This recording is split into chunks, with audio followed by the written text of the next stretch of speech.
You're watching pressure, not panic, not chaos, just pressure. Because strength doesn't need to shout to be real. Becoming confident, convinced this space should crack.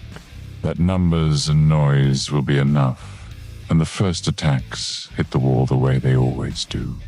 But every unit they send, every strike they commit, it isn't breaking anything. It's feeding it. You can see the moment it sets in, when confidence turns into hesitation. So they push harder, more attacks, more resources, more effort stacked on top of bad math. Fires don't start here. They start on the way out. Because this wall wasn't built for highlights. It was built for endurance. Wave after wave, the result stays the same. Because defense here isn't passive, it's patient. This is what happens when pressure meets structure, when noise meets restraint, when ego meets a wall that doesn't care. Welcome to WWC Live.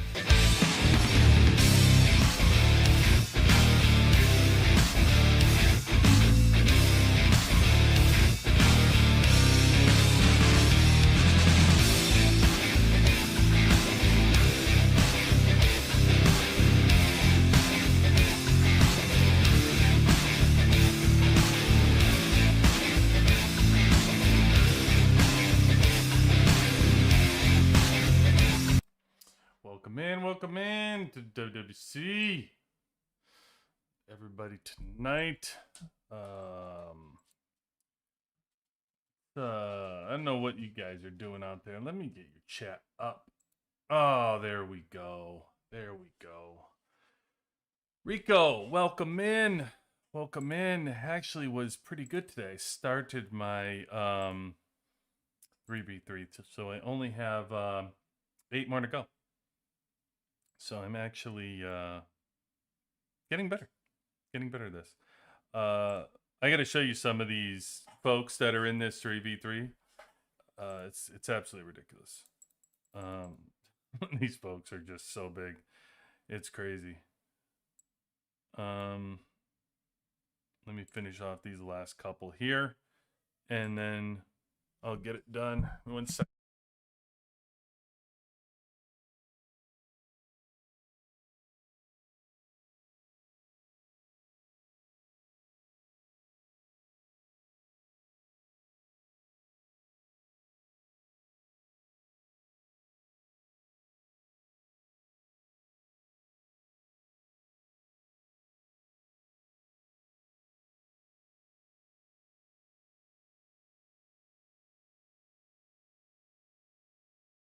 Oh, sorry about that.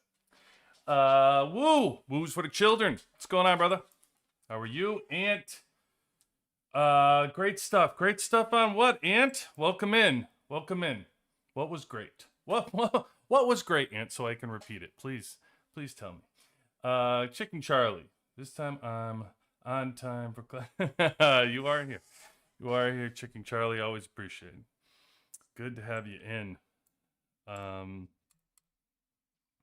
Did a little summary for the WWC Live last night for the first time. I think I'm gonna start doing like little summaries and takeaways for the show. I think that would be good to kind of put that out there. So I did my first one.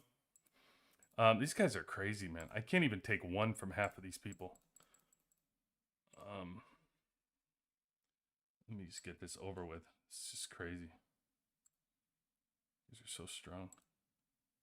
Let me just put this here. Might be able to get this guy. Oh! Okay. He's pretty strong. 3 left. 3 left. And this is all over. And then there were 2. Oh, look at this. Look at the name. Look at the name.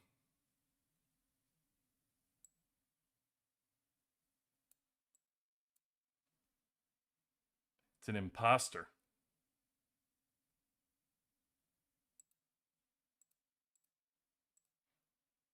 It is an imposter. And last one.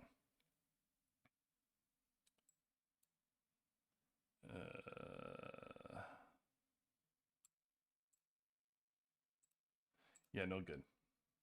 Yeah, just before I move on and dump this out, like, look at some of these guys, by the way, who I was fighting. So you have, like, this Ouija Soju. This guy's got, oh, of course it doesn't show you now. There's, like, it's 3 team. Look, he's got 114. He's got a 114, a 113, and a 127.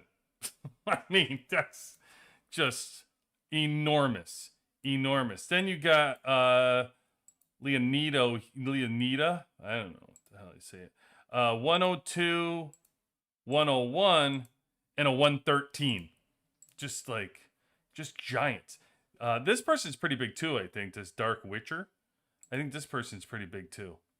Let's see, 83, 93, and 84. Yeah, well, big to me. I couldn't take anything from him. I think it's this 123 server. To be honest with you, I think they're all pretty big. Like, I don't know what's going on. Yeah, look, I mean, he's 527 million THP.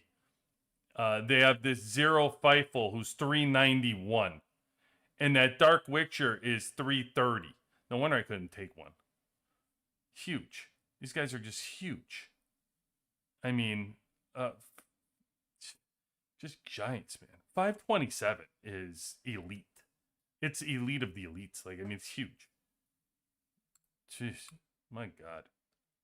I mean, what doesn't he have?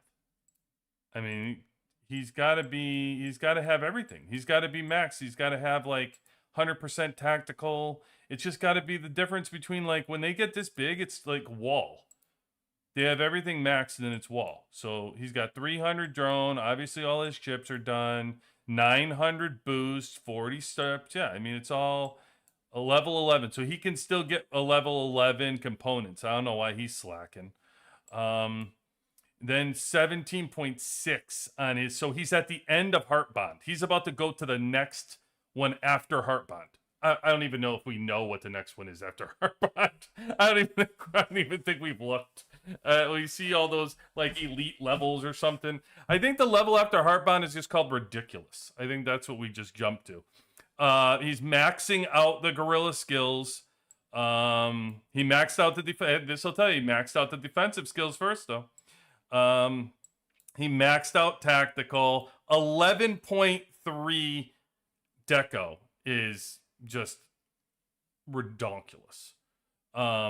If I could open a 6 million deco chest, I would beat him. You know, his tactical, even his cosmetics. He's 3.8. He's 1.4 over me in cosmetics, and I thought I had everything. He's got 7. Somehow he's got 7 more base skins than me. I have all the base skins. Somehow he has 7 more than me. He's like, it's wild. It's crazy. I mean, he's got 4.6 in units. And that'll tell you, like, he's ahead of me here. And like I said, this is like 2 million a piece. You're gonna get 2 million, 1.5 to 2 million per slice of these, and that adds up. He's 4.6, and I'm about to hopefully do the second one tonight. But he's on that one, which means he's 4.6 in front of me. Look at his wall. 8.9. I'm going to put this into perspective for you. Okay, you want to know how far, like, how crazy that is, what his wall must really be? I'll put this into perspective. Mine is 2.6, right? Okay, now look at my wall. My wall is pretty damn good. Like, I would think I'm 300s. I have 300, 300, 300, almost 300 on this one. I think I'm doing pretty good. All 200s everywhere else. All 200s. I would be on 300 with this one and all 200s here. So I think I'm doing pretty good. And then you run into a person like this, and I'm not even playing the same game. Like, his wall is crazy. 8.9 to 2.6. He like triples that for me. I mean, he must be off like 400s, 500s or something. This is crazy. So big. I don't even. You don't have anything. And that's why I said when these guys max out like this. I mean, he has these to work on. And this is why I also say that the other people behind him start to catch up to him a little bit. Believe it or not, because he's got nothing to work on. You can only push this wall so far, right? I mean, he's working on probably deco, and he's working on wall. That's it. You know, he can only push his gorilla based on they slow you down. They don't let you work on the gorilla, and I like all those things are basically limited when you think about it.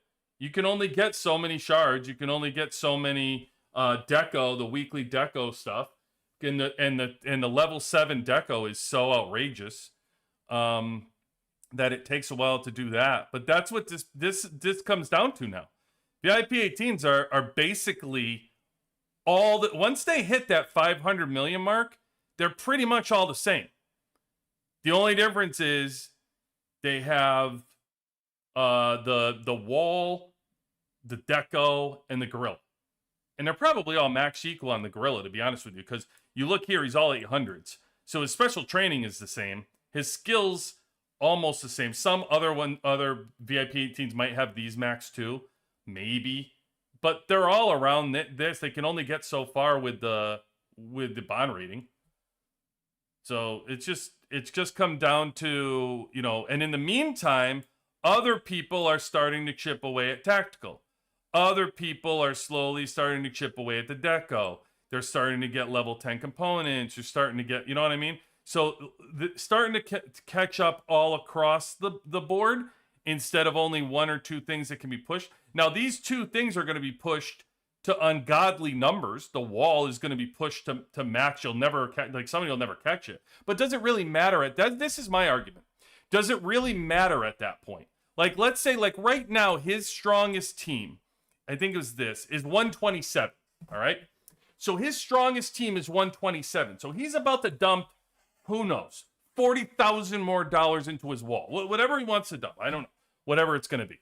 So let's say he can get his team to 134. Let's say it's 134 million.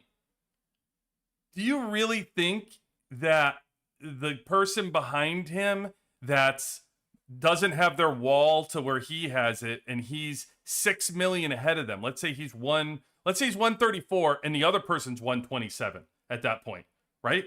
He can't burn them. He can't get through their wall either. So it just ends up being this nothing business. Like, they can't burn each other. And you all know VIP 18s are essentially the same, right? Because they don't run out of troops. It's all equal across them. So they're not going to run out of troops. They can sit there and hit 3 on their walls.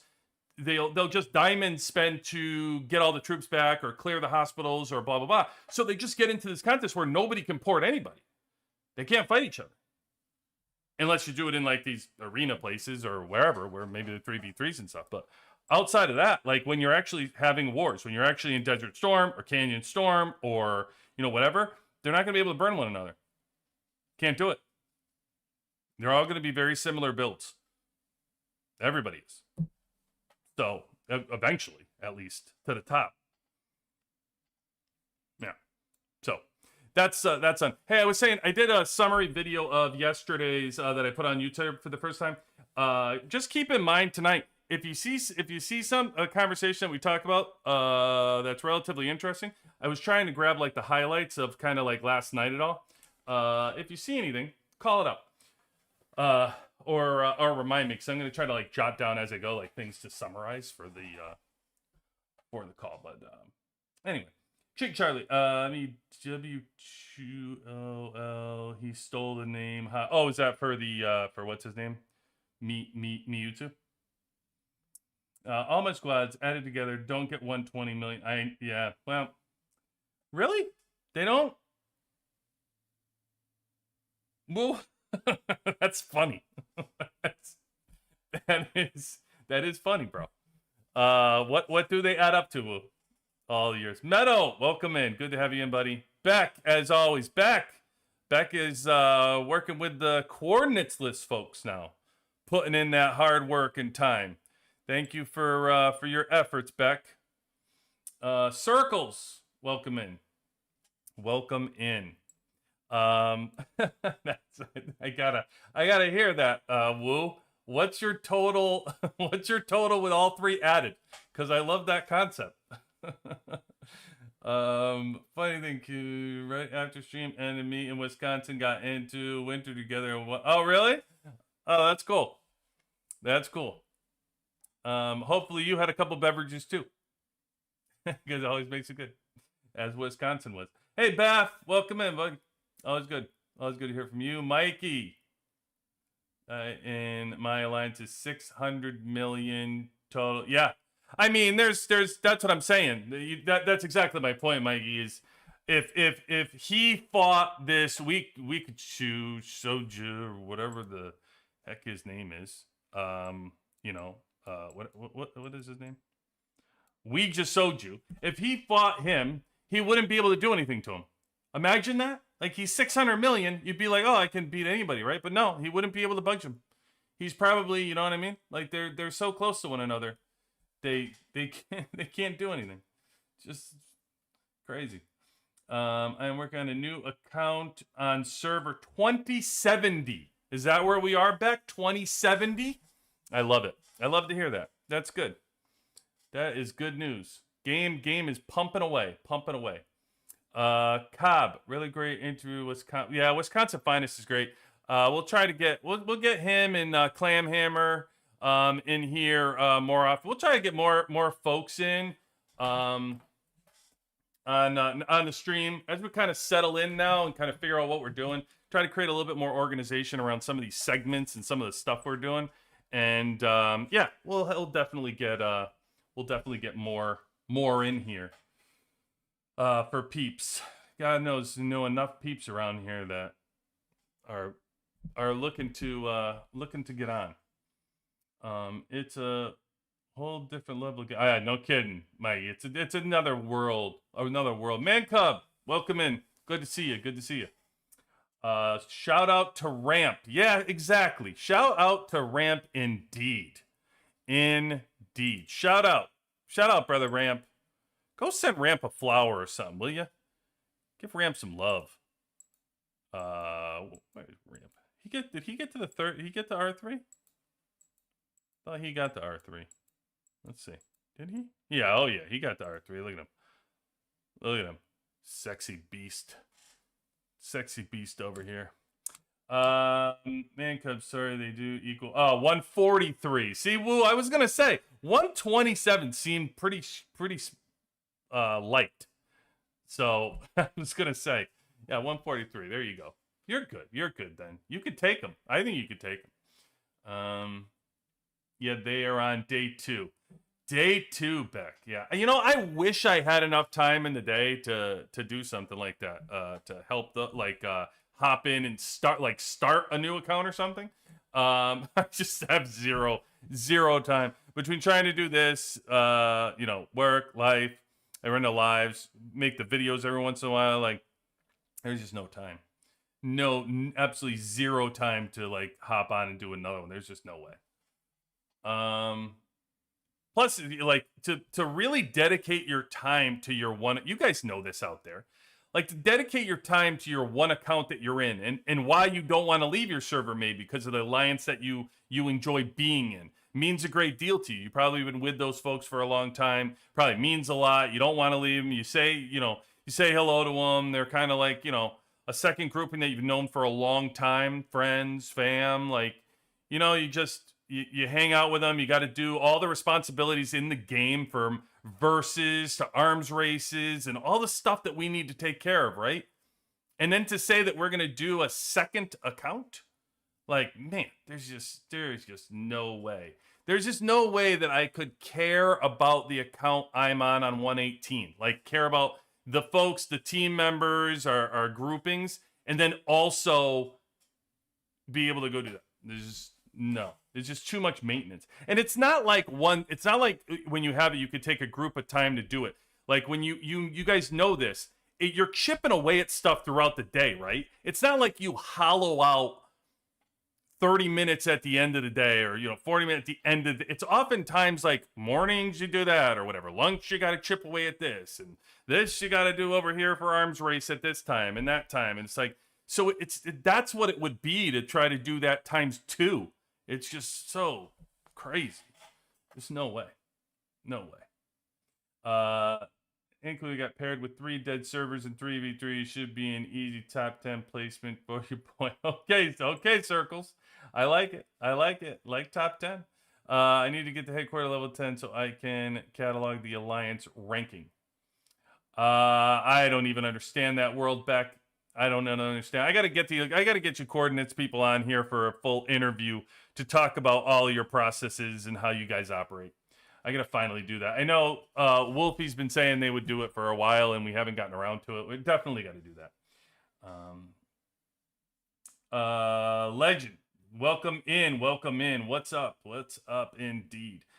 Yeah, 5 season. I'm jumping into Port. Okay, so just a look ahead for you tonight. What are we gonna do? So tonight, coming up at 7, we're gonna be doing T11s first of all. Hopefully, I'm at 94%. So we're going to take a look at what completing the 2nd level actually does for our power. We'll see what that does and how much power is actually in these T11s, and then we'll start brand new. Also want to go back because I've pretty much done all the T11 upgrades on the lives for you guys through the whole thing from when we started to unlock and all that. I really want to go back and look at some of those videos to see if I can take some of the total actual power jumps that we did and kind of compile them as a whole to show you from a T11. See if we can do a little timeline to get more accurate on all of it. I can at least get a little, like, somewhat close to doing it. But yeah, that'll be tonight. Also, what else do we have? Nope, this is tomorrow. So tomorrow, just to give you tomorrow what I'm going to look at. Finally, getting my missile components to level 10 tomorrow. We'll see what that bump does from 99% to 100. I'll be using Bounty Hunter. I might be able to get the fuel cell to level 10. So I don't have to worry about that because that one's at 93%. And then I just worry about this last thermal imager, which is not close. It's still 72%. So I'll just slow roll that and play the roll. So almost done with the components. I mean, honestly, like once they get to level 10, there's nothing you can do. It's done. You don't play the level 11 game. It's not like you go and buy boxes, you go and do anything to push them. They move when they move. And by the way, nothing's going to change that. I've tried to tell you guys, like there's such thing where you're a spender and you get to these levels. There is a such thing as, at least from my point of view, there's a such thing as you're not gonna push anymore. It is what it is. Like, if everybody moves past me and all of a sudden QB's not a spender anymore because he's not pushing things, I can assure you guys, there will never be the time, unless the game changes how this operation works, there will never be a time that I go and chase level 11. I'm not chasing level 11. It's dumb. Stickman already told me that level 11 isn't even a big jump. It wasn't even worth it to him, like when he said he was disappointed in the bump that he got from level 11. So there's no way I really care about it. If he thinks it's disappointing, I can assure you that I think it's disappointing. Because for me, it's like, it better be like a 2 million bump or something. So I won't be going after that. I already told you guys already know the story of Combat Boost. I told you that long story of how that's not worth chasing. I bought the boxes for 2 straight weeks, just the dailies, to see what we could do with it. It is outrageously expensive to just go up 4 levels. So Combat Boost is out. That is a slow roll. That'll be what it is. I'm not going anywhere with that. You guys also know I'm slow rolling my drone. It's been 230. I've been doing this thing since season 3. We're at 30 levels. Maybe there'll be a time if I can get around, like, you know, if there's cost effective of return on investment of pushing this and I get done with skill chips, or I'm done with bond rating because it's not doing what it does, or, something. Maybe I'll go back into the purchasing of gears. But right now, or drone parts, I should say. But right now, shouldn't they have just named it gears? Like, they're a picture of a gear. Like, I always thought, like, I'm like, This just be, I always say gears and they're drone parts. Like, I don't know. Everything, to me, everything on the drone is a drone part, like components and whatever. I digress. We get into this, down this pipeline. I just won't stop. It's a rabbit hole is what it is. So, yeah, guys, the only thing I'm really working on drone at this point is skill chips. And I did bring my third tank chip to level 8 yesterday, so I have one more with 12 more on this before I have level 8 on my third team. And chips I will be putting in. But yeah, there's some things that just you stop chasing. You just stop worrying about it. And I've told you guys some of these things already. The special training, I don't really push special training. I don't care as much. I'll bulk it to like, now I'll go to maybe like $4.99 and push to get it, and then I'll stop again. I'm not gonna. I see people that are going. I see run into people that are 500, 600, 700 special training. I'm all set. I'm not pushing that when it's bound. It's basically come down to a fixture of things at this point for me. It's not all over the place. It's the T11s and the bond rating and the skill chips. That's where it's going. I have one more exclusive that some is going there as well to get Stetman. But other than that, yeah, guys, it's becoming more and more of a slow roll. This isn't an endless pit. This was fun while it lasted, but it's until they actually do something. And by the way, one more thing I'd like to say. I've said this a couple weeks ago, and I still stand by this. I don't think they're going to come out. My opinion would be what they should do. Now, what they should and what they do, I don't know, but my opinion would be they shouldn't do anything. Everybody's wondering what the next step is. Come out with more heroes. Come out with more, this. Come out with another Overlord. Come out with, the headquarters to level 40. My truthful opinion is don't do anything. There's nothing you need to do. I think that there's too many people that are too far behind at this point that we're not ready for the next thing yet. The people that are free to play, low spenders and stuff, the gap is too far right now. And if you immediately drop something new into the game, all the spenders are going to jump all over it. And they're going to push to the next level.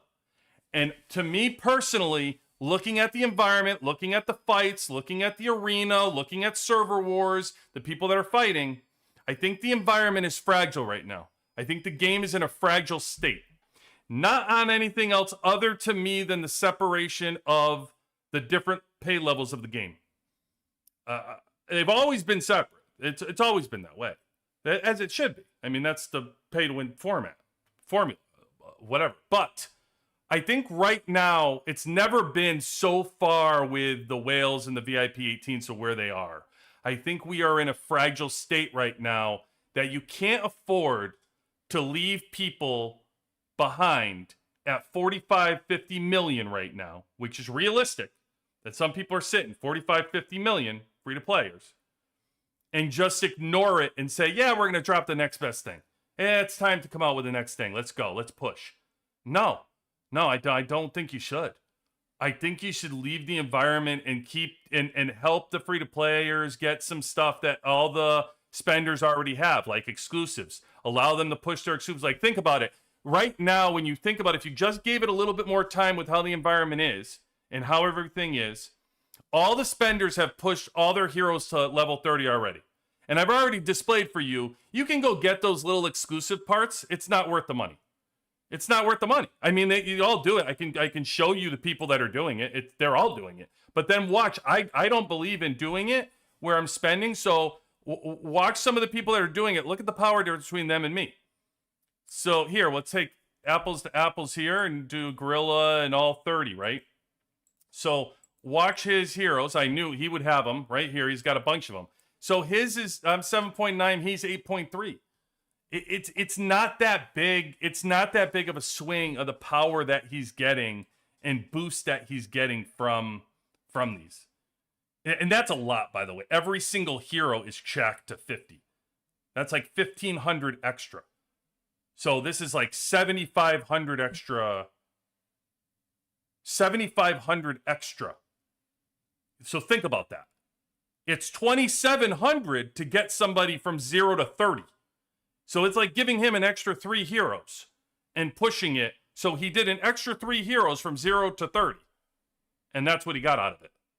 0.4. When an actual hero from 0 to 30 gets you 1.5. He just did 3 full heroes and he got 0.4.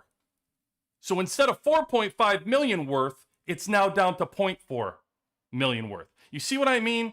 You see what the difference is right there? So while free-to-play low spenders or mid spenders are starting to move up their exclusive weapons, the spenders are, yeah, they're spending them and moving them, but not at the rate you think. They think, oh yeah, we're getting the upper hand by getting 0.4. It's a slow roll. So allow the people to catch up. Allow people to just get back in the game a little bit. You know, get to the 60 million, you know, get to the 65 million. Like, let them keep rolling to get the exclusives, at least of one team. Let them freaking get one team to exclusive 30. Lord knows everybody else's spenders are running around with all 3 teams level 30s. Let them get one team to level 30. Then we can kind of keep moving the game forward. You see what I mean, though? That makes a lot more sense to keep it more competitive. It still gives us spenders an advantage because they have the level 2 and 3 team. Plus, spenders have stuff to do where they're still doing the T11s and the bond rating for the gorilla. There's still things to do. It's not like the people are out of things to monetize here. They're still getting plenty of money from people.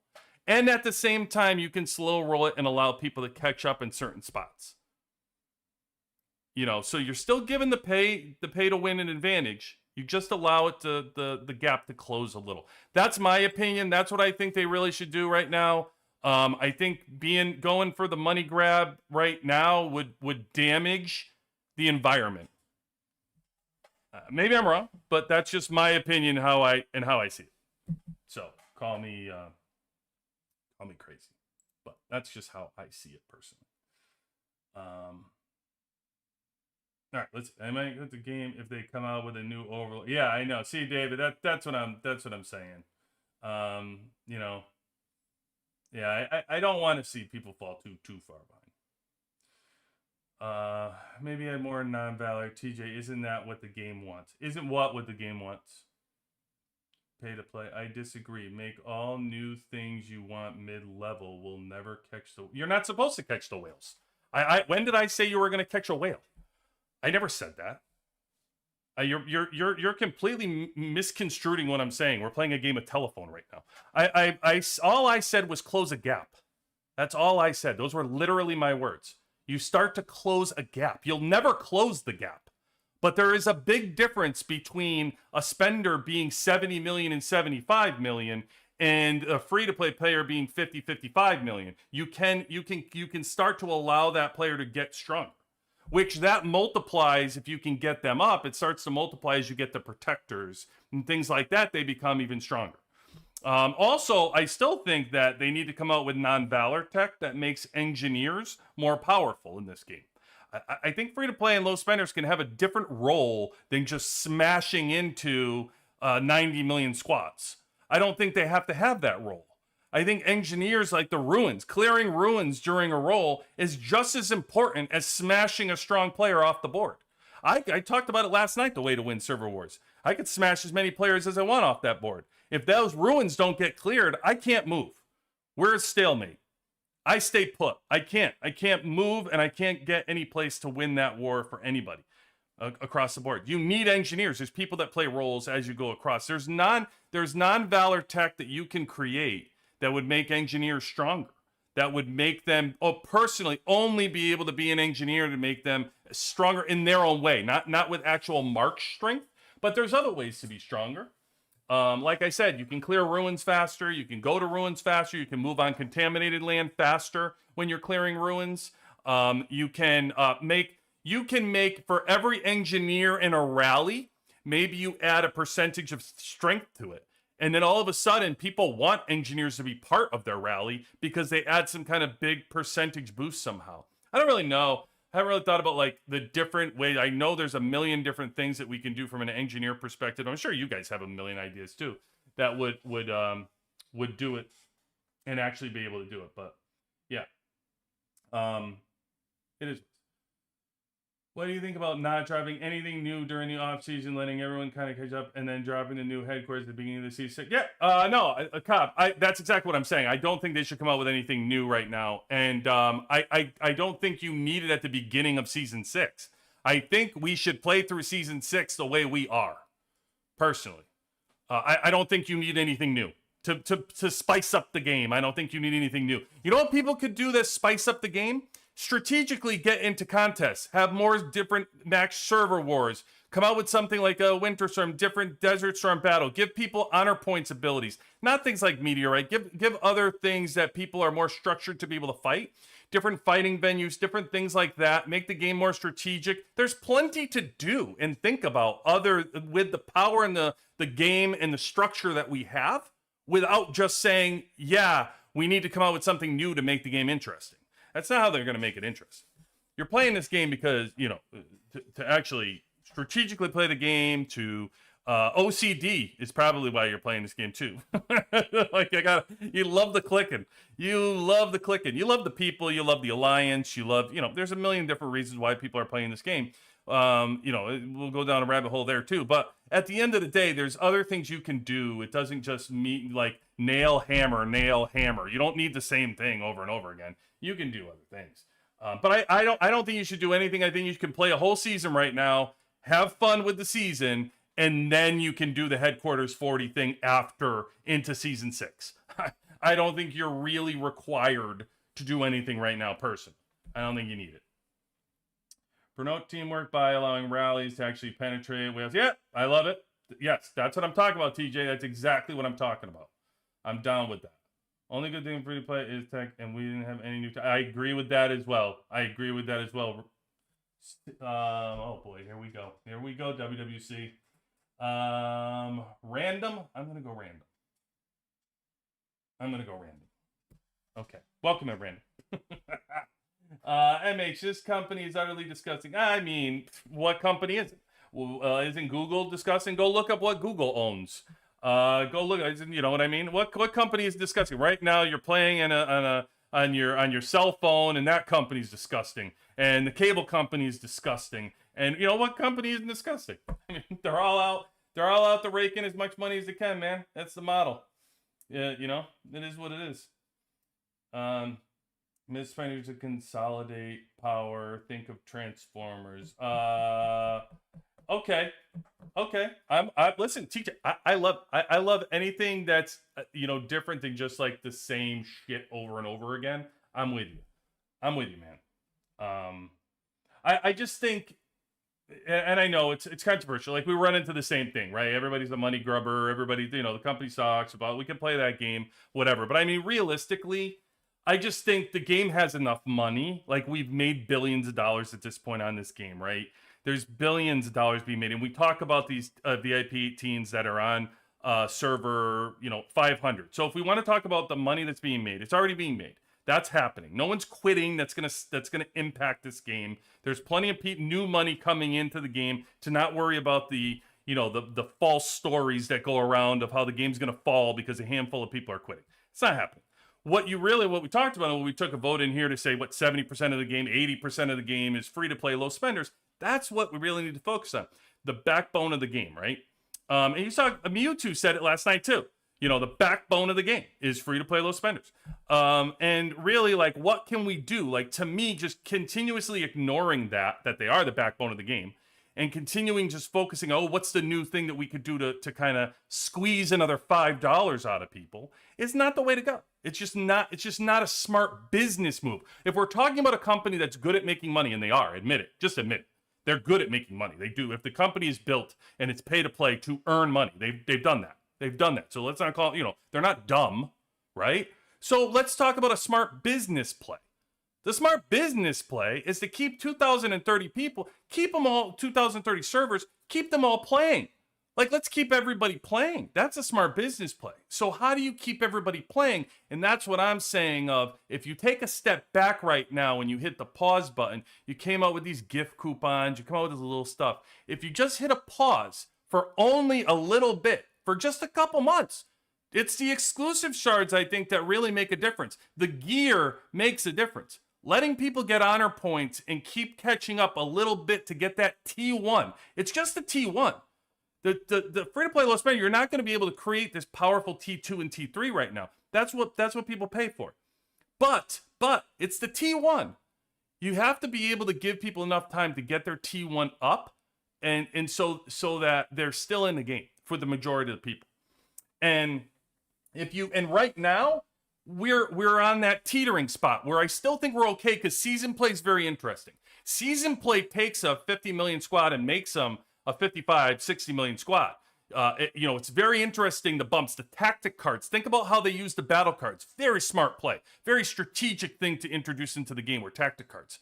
I know people didn't like them. They're complex. They were trying to figure them out. And the game, does its thing where it doesn't like to explain a goddamn thing. So I'm with you there. And that's why I try to make the videos to explain it the best I can to help you out. But tactic cards are so important, and they really give everybody an edge. They're boosting up everybody. You're making a 55 million squad, 65 million with protectors and battle cards and everything else, which makes the season more interesting, right? Like that makes the season more interesting because you're allowing people to get stronger in a strategic way.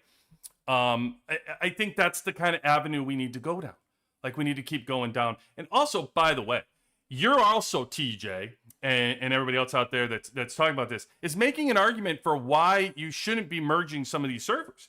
Because some of these people don't want to be in servers with 100 million squad teams. They want to be with who they want to be with, and they're okay with being low-end people. You just have to do a better job of the matchmaking and give them like similar servers to fight. Like, who gives a shit? If you just get all the non-spenders in the same server, who cares? Let them fight one another. You have make them allowed to book another server and another server. Allow the spenders to all be in one server. Allow the non-spenders to be in another one. Who cares? Why does that bother people? If that's how they enjoy the game and that's how they want to play it, then leave them alone. It's about having fun. Stop trying to manipulate it the way that you want. If they're making the environment the way they want right now. They're moving things around. People are moving around. They're getting their teams. They're actually enjoying their environments. If they actually like playing with these 200, 300 people, who are you to judge them? I love it. I just think it's the matchmaking. You can't have people put that together and then go and give them some kind of server that can trounce the shit out of them. Why would you do that? That's the developers doing that. You don't have to do that. You can give them an equally matched server. We've all seen it. We've all been in our seasons and seen that the bottom two teams in the season probably don't belong there. They're weaker than everybody else. And everybody gets a kick out of it because you can just trounce the shit out of those teams. Why? They don't belong there. Put them in a season they belong and let them all battle equally for it. Don't let them be, just somebody you can be a stepping stone where nobody instantly worries about them. They can be in another server and be very competitive if they were in a different season in a different grouping. So that's all matchmaking, making that environment, making that appear the way it is.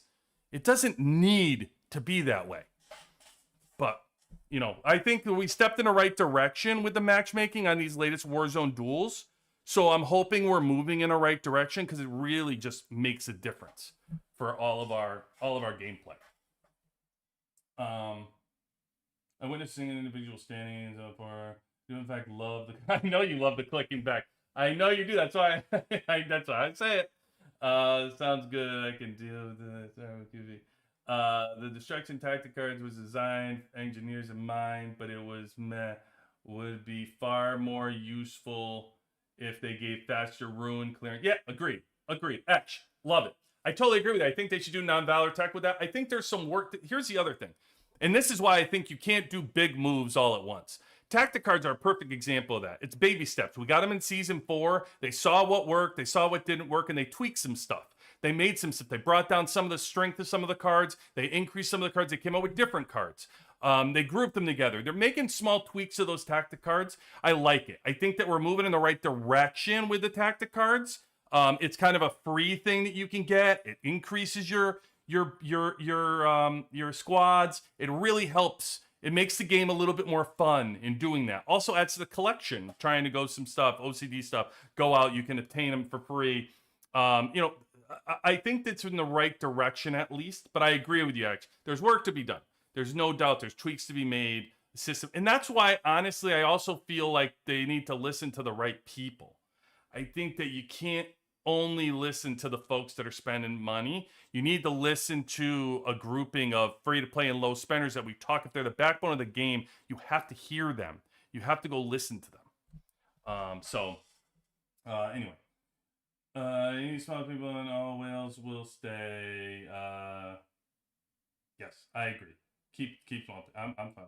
Bro, I think you being in such an early server, you're lost in what's happening now. We're in season 1 and we have 50 million squads. The game is. Oh no, I understand you. I know how big the game is down. I know you guys are. It's all strategic. TJ too. They want as you increase these squads of some of the teams. I just talked about this with there he is right there. Compliance. Me and compliance over here. Royal Diggler just talked about this. He is in server. What are you, Arrow? Are you in Bexy 6-7 here? What Arrow? Are you in 230? What is your server, Arrow? I forget. You're not far behind, right? What are you in? I forget what you are. Let me look you up. Oh, you're 1,015? Why did I think you were closer? That was Mewtwo. Mewtwo is the next server grouping up. Damn, you're 1,015? Damn, he's crazy strong. This dude's freaking whale. I mean, Royal Digger's 237. So believe me, TJ. I'm talking to Royal Diggler. He's in 1,015. Guy is buku strong over here. Buku strong. In 1,015. Boy, you gotta be shitting me, Diggler. That's ridiculous. Guys, I'm nipping TJ. You don't think I know? Guys nipping at my heels over here. At 1,015. Ridiculous. Guy's talking about he's like one bond rating away from me, for crying out loud.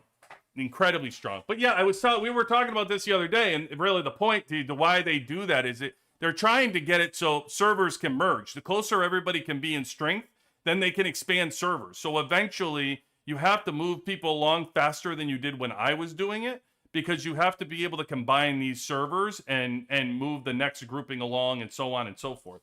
So people are going to get stronger quicker anyway.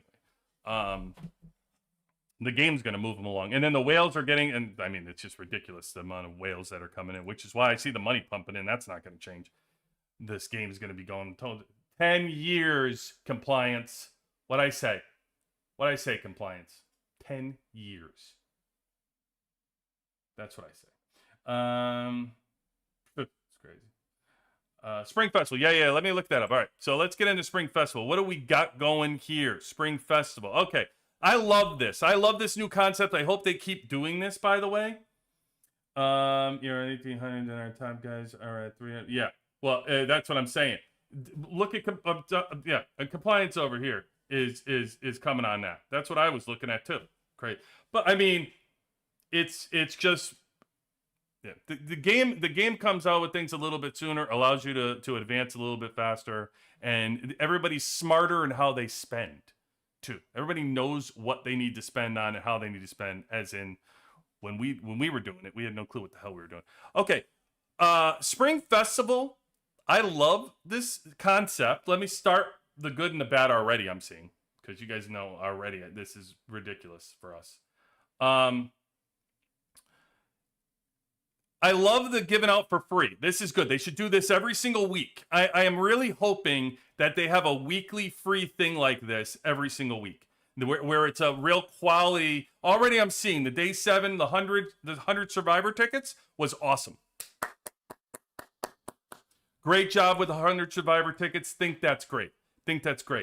Now, this is a slap in the face. Now, you came out with something good.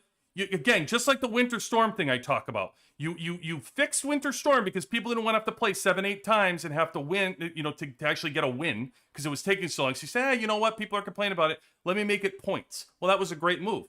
And then you increase the honor points. You said, oh, we're going to make it 16,000. And then you removed one. So instead of giving them 20,000 honor points, you give people 16,000 honor points. As soon as you do something real good, you have to follow it up with something dopey. Giving out free stuff here weekly is good. That's a great concept. Day 7, you've hit a home run 2 days in a row. This, day 3 and 6, day 2 and 5, man, you were hitting home runs. This is good stuff.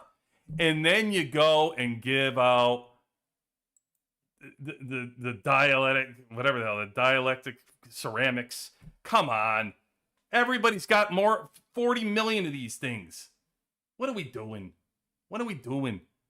I mean, it's just silly. It's just silly. Stop it with these. Stop it with these. With the moon, with the whatever the hell that moon blessing stupid thing that you were giving these things out, and now you're giving them out here. Nobody wants these. They get plenty of them. They get them everywhere. They have plenty. Not to mention they can't even get blueprints to use them anyway. And if they have blueprints, they can't get ore. Give them ore. Make day 1 and day 4 ore. They want ore. They don't want these. I mean, Jesus Christ. Just silly. Just silly. But overall, guys, ignore the nonsense and the rant real quick. And the positives are, hey, this is pretty good. I mean, the 10, the 20, and 20 for gear parts is pretty cool. 2 free gold deco chests, pretty cool. Still like the 100 survivor tickets. But 2 deco chests, I've always said it, it's very difficult ultimately in the long run to get gold deco chests. So, they keep doing this. The important thing to me is not even the rant about the stupidity of having the ceramics. I don't care about that. If you're going to do this weekly, then I can deal with some bonehead prizes. I can deal with some bonehead reward days and, whatever. It's okay. If you do this weekly, I think it's a great thing right now to continue this streak. Don't stop. Make something up. Okay, this is a spring festival. Make next week the February festival. I don't care what you want to call it. Just give people this every single week. They'll appreciate it. I promise you. They'll appreciate it, and you'll move the game along for these folks that need to collect these things like shards and parts and deco. It's very much appreciated. So they did it for New Year's. We just did one. What was that? What was the Valentine's Day one? Was that what was it called? The weekly one that we just had stop?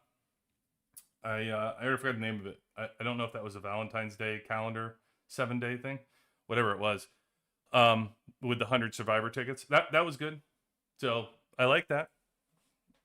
It's good. Good concept. Good concept. I don't know. What do you guys think? You like it? It's funny, but the 2 deco. Yeah, I know. Yeah, Echo. It's. Woof. I have a guy in server 1946 on my other account that's already 32 million. 1946, 32 million. Yeah, that sounds good. 32 million. I need to be right back. David, let's see. I feel like they don't even play the game when they're still giving us. I agree. It's lazy. It's laziness. Yeah, it was Carnival. I think it was Carnival of some kind, right? Yeah. Yeah. I agree, David. It's a great, it's funny. I wonder if they play the game too. Like, you wonder if people who do some of these things actually play the game to know your audience, right? Yeah, but I don't know. I don't think we need to harp on that. I think it's a good concept. I hope they keep it up for the weekly, but it's good. Good overall. I'm not gonna let those 2 things fool you. The rest of the stuff is it's good and it's free, and I like that they're giving it up. All right, let's see what we're going here.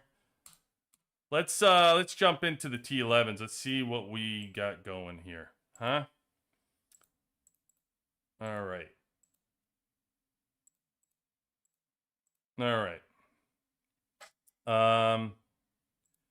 Free daily, we want that. We want our monthly pass. We want our weekly pass. Oh, are we done weekly? I gotta re-up my weekly. We do the T11s, we do the drone components, and we do the gears. Yep. Okay. Those 3 we like. And then we have Bounty Hunter, Moonstone, and okay. T11s. 5. I always do the 5, 10. We do 20. I don't know if we're going to need the next level to finish this, but we're going to see right now. Did I do all these? Let me make sure I got all these that I needed to get. Did I? I might not have.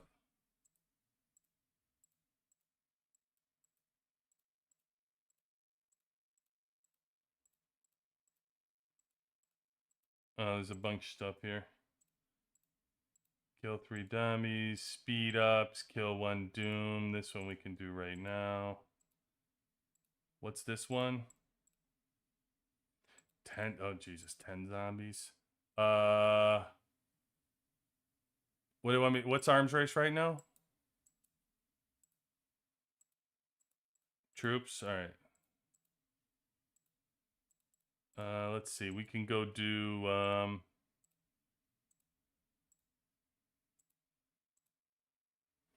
Let's use some speed ups.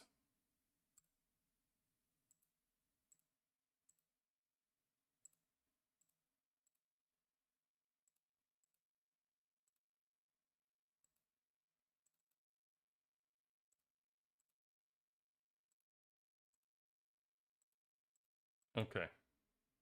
Was that enough? Yes.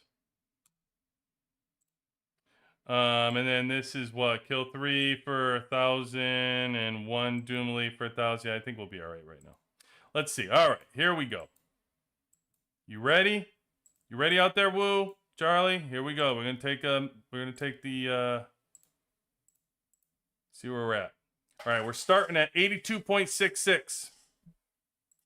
Got it? Got it out there? 82.66. Here we go.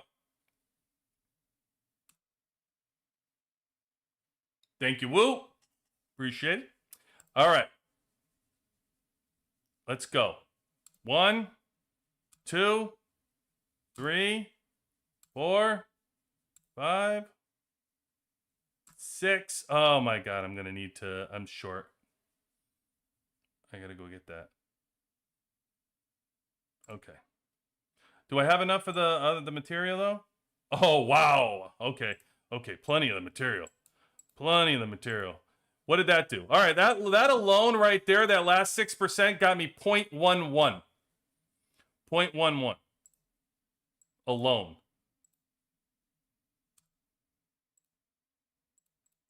Okay. All right. So now we're gonna get the actual. See if there's a big jump here. 82.77. And it will give you, so right here you should know 3.2 million in oil is what it is to unlock the second one here. And by the way, the second one is battle. Ignore 2% of enemy units. It reduces the damage taken by 2%.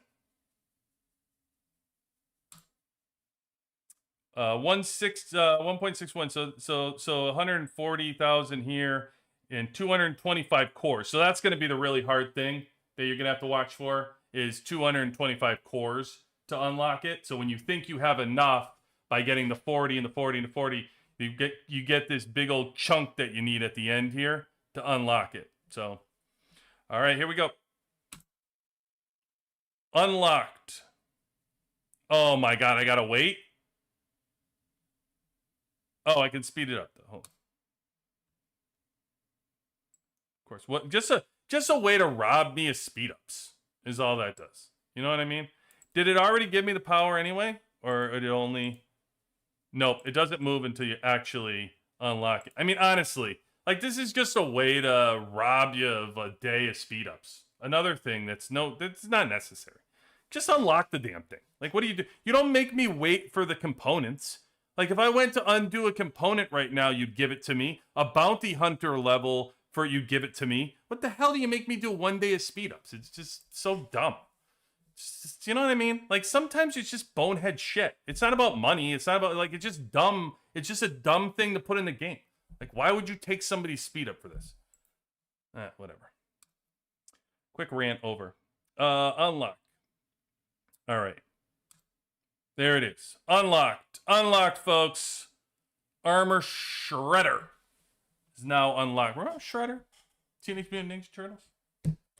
Turtles in a half shell. All right.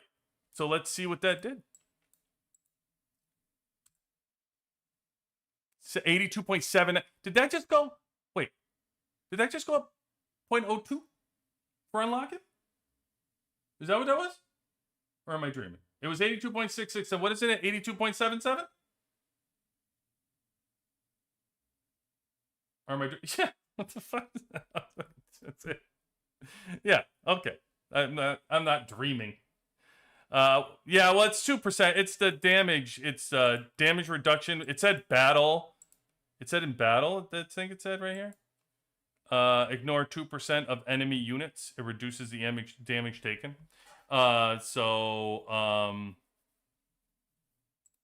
Is this the same too, by the way?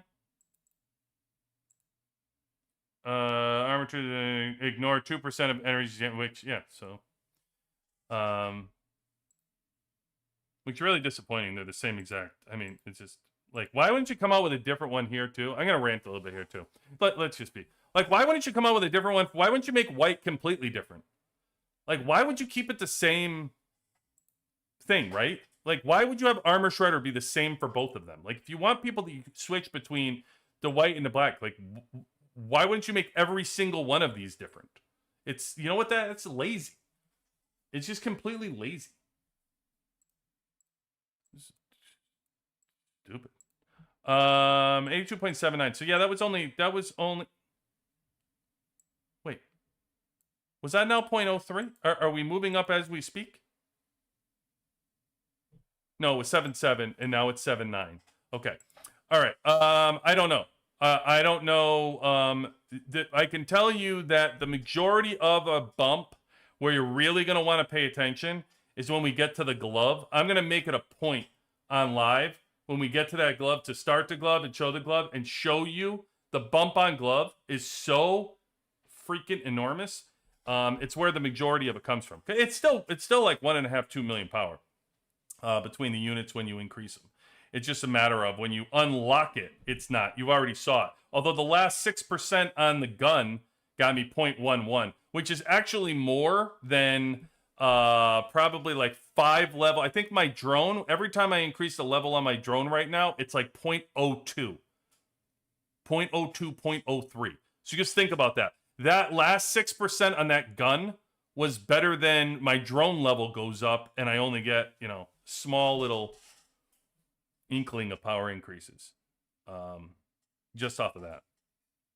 But let's see now. I don't know what. Okay, so now we're 45. So remember, we were 40 the last time, and the other one, now we've gone to 45, moving up.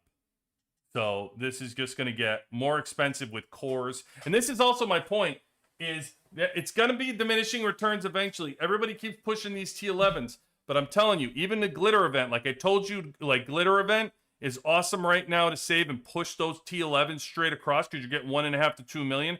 Early on, that glitter event is going to push by getting all that glitter, the core material and glitter event, by saving for it and getting all of it. Oh my God. You can probably push 2 whole categories. You can probably get like a glove and a helmet, all of it complete. Like, who knows? Like, so much you can do on your first trying to unlock it. The second level, you're able to probably push through, like, I think it was 70% or something through something I was able to do, which is an enormous bump. I think it was the glove that I did, which is like I did the last 20% or 30% live, and I think it was like 0.4 just for the glove at like whatever it was. There was 20% or 30%, something. It was crazy. But all right, so 0.79, and now we're gonna see. We're gonna go up. What are we increasing with their hero hit points? All right, so we're hero hit points. We should get a good little healthy bump from here, by the way, in the helmet. So what are we, 0.79? I can't move it much, so it'll only be 2%. Or no, wait. This goes from 0 to 2%. We now, so it made it more cores, but I'm going at 2% a piece. I don't know if the helmet was always that way, and I'm just paying more attention to that now, but look at that.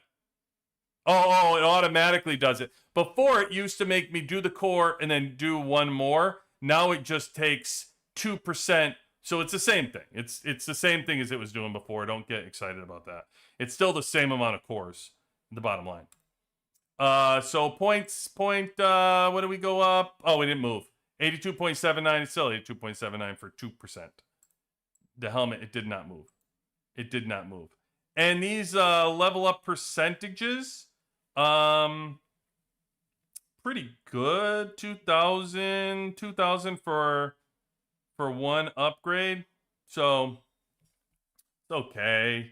It's a lot. It's already starting to be a lot of cores. And what I was going to tell you is the glitter, diminishing returns. When I say diminishing returns, what I mean by that is what you can get right now for clearing out the glitter is a lot different than what you're going to get for, let's say, like this third pass through of clearing out glitter, because it's just not gonna be as much. When you start increasing the cores, all of a sudden it doesn't become, you're not able to make it through as much percentage. So eventually, same with free to play, where it's probably only good for that glitter if you're going to be able to push through the second one.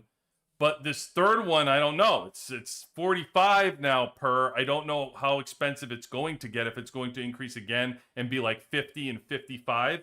But the more cores it takes, it's got to factor into return on investment. You got to start saying like, okay, yeah, it's a bump, but now it's outrageously expensive to get that bump, and it's not worth it. That's what it becomes. Of all these things become return on investment. It's the same thing with this gorilla. Like with the bond rating is great. You're getting great bumps and people are seeing great bumps. But eventually this heart bond, I think right now it's at 30 per. And when you get to heart bond, it's 35 per. You get to team anchor, it's 40 per. And you're getting them at the, like, bounty hunter only gives you 50. So again, it starts to become diminishing returns. Like it's just you're not getting as much of a bump. It just takes a long time to get through them and drag it out. So the first two, what are you doing? You just finished what? The first two on T11s. I bought every pack insights into yesterday. 867 to 50. What is 867 and 5309? You're speaking to me in code. Is that your locker combination? What is 8675309? Is that just your is that Jenny? Is that the number for Jenny?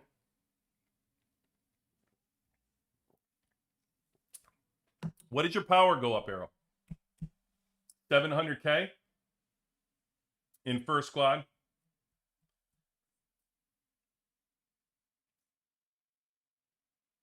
Yeah, I know. It's Jenny.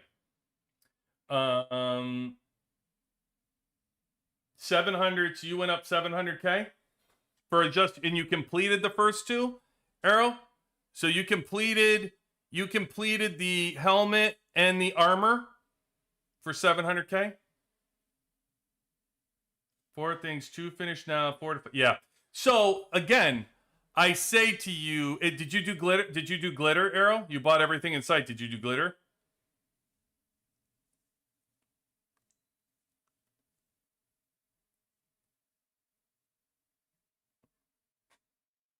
Okay, so you didn't even do glitter yet. All right. So this is my point. So this is why I say free to play glitter is so worth it, because he bought everything in sight, and it's probably not as much as he's going to be able to get through glitter. I bet you'll be able to complete it with glitter tomorrow. The first run through. And then if he's already getting 0.7, if you're unlocking it at 3 million and you're getting 3 million power, yeah, it's better in glitter than the heli and the mythic. If you can just about unlock that thing and get 1.5 million, 1.5 million from the T11s and unlock them, yeah, it's just insane. That's a crazy bump. That's like going 0 to 30 on an exclusive weapon. And it's giving you 1.5 in all 4 categories. It's giving you attack, defense, hit points, and morale. So yeah, it's worth it. It's just it's a killer advantage. Let me see. It's a killer advantage if you're able to do that much of a push in glitter. But again, diminishing returns if you start getting into the second and third one and you can't do as much. Yeah, so here he is 8%. Yeah, so look at yours compared to mine, Arrow. So I just went through the second one. You're 2.6K. I'm 10.8. Look at the morale. 128 to 259. The hit. Look at that. Look at the hero health points. That's wild. How many health points I have compared to you. And that's just going. You know what though? You're just on the glove. What's going to be interesting, Arrow, is watch how high you go in the 72% of that glove. I want you to stop at the end of that glove hits 100% and tell me what you get just from the glove. Because I bet you're going to get like 0.8 from that glove by itself. You just got 700K. I'll bet you get like 600K, 700K from that glove. I want to know what you get from just the glove. That's awesome. You are 94% in the gun. And your first time through, David? You're on your way to unlocking it? And your hero attack is 5K. Okay, yeah, you got to be. You're on your way. So you're just about to unlock it. Yep, okay, cool. Yeah. The first time through is a bigger bump, but the second time through, I'm telling you, it was a big bump. I think the whole way through, I ended up with about 1.5. 1.5, 2, probably 2 maybe, whatever. And that's why I'm showing you, I was showing you guys when you compare it to some of the people that are even in front of me, because they're way in front of me. But like, let's compare it to this Ouija Soju. If you look at his units right here, he's 5 million in front of me. So he's 5.1 million. And I just unlocked this, and you saw it was only a small amount for me to unlock it, right? I only went up like 0.13 or something to unlock it. So you know I have the second one now unlocked, and now I'd be like 13.6, right? I'll give you even 13. We did 0.113. Let's say it was 13.6 or 7. Let's just say for argument's sake, 13.7 would have been the max that it even could have been. That would have been me with the second one unlocked. He only has one more unlocked, and he's on his way to this one, and he's 5.1 million in front of me. Or let's say it's 4.9 million. So that means out of the next two, without even unlocking this is worth 4.9 million. These two things right in here. That's what you're going to end up getting. So I'm telling you, it's a huge power bump. Every single one is probably around, and that's what I estimated. He's probably just about going to unlock this, and it's probably 1.5 to 2 million for every single one of them is what I estimate it to be. And the first one is probably closer to 3, maybe 2.5 is the first one that you're going to get when you eventually unlock them. And then everyone after is 1.5 to 2 million, which is, I'm telling you, it's just a huge bump. You know, when you compare it to all the other things. I mean, for me to compare it to, you guys know how huge I am on gear and why I always say, like, everything that leaves my mouth is gear, gear, gear, gear, gear. I never veer off that path. So for me to tell you that something is that powerful enough to veer me off of something like a mythic, you know it has to be strong. It is. There's a reason why everybody's going for it. And believe me, I'm not even close. I say this, look at where everybody is in this server. It's like I'm 9th. I'm 797. I'm finally gonna go level 8 tonight. But look at all these people: 837, 858, level 837, 9 level 9, and Doberman's level 10. I think Doberman was almost. Did I fight Doberman in that thing? You can see him. I think he was almost level 4. Like he was on the verge of unlocking level 4, which is just wild because level 4, I'm deathly afraid of when people start getting level 4 because it sucks. And I'll show you why. All right, let's see where he is.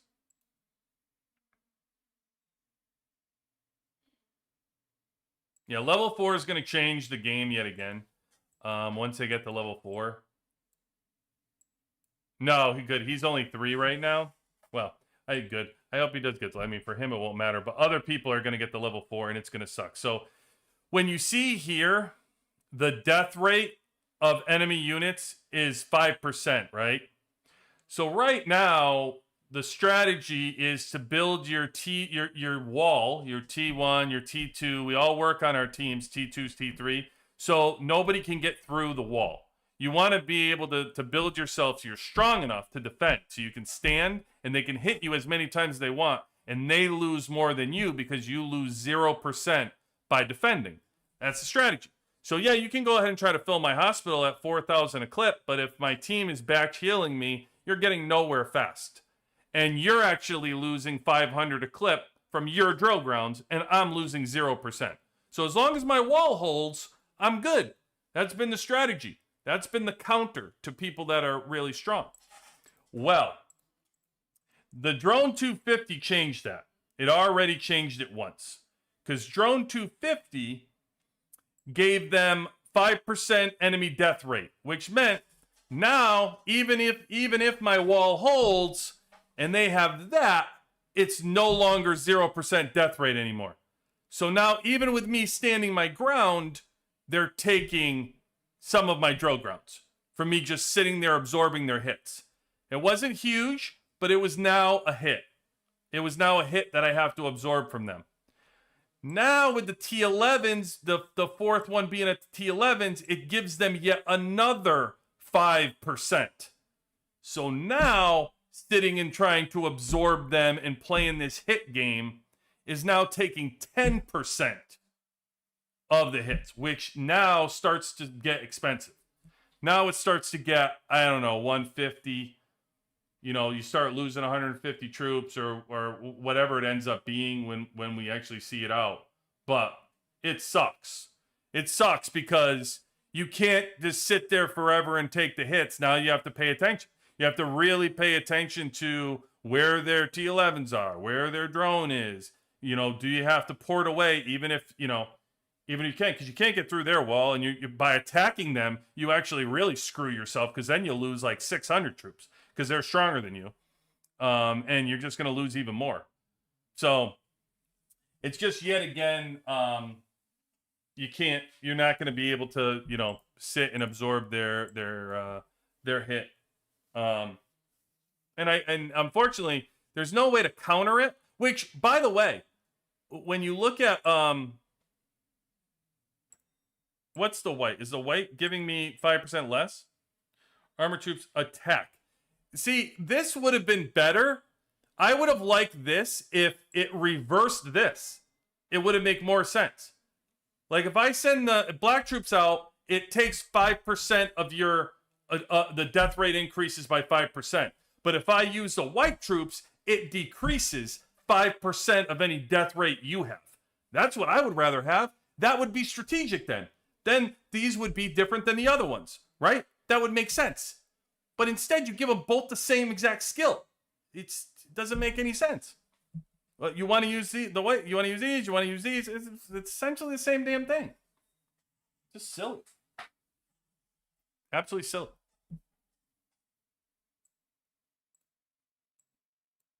Yeah, it's just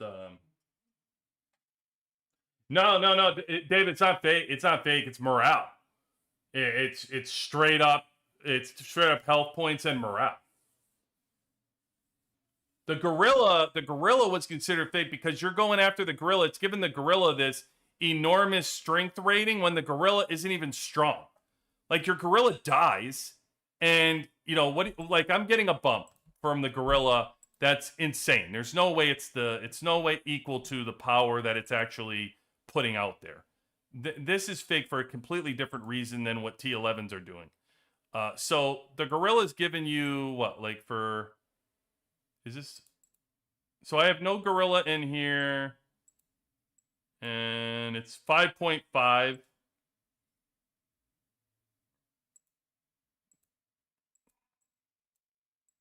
So my gorilla, they're saying, is essentially worth 6.2 million, is what it's worth, right?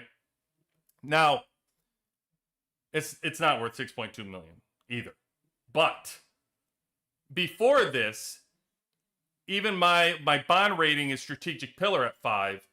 When your bond rating is whatever, it was probably saying it was worth 4 million bump or close to 4.5 million bump or something ridiculous for the gorilla, which is absolutely untrue.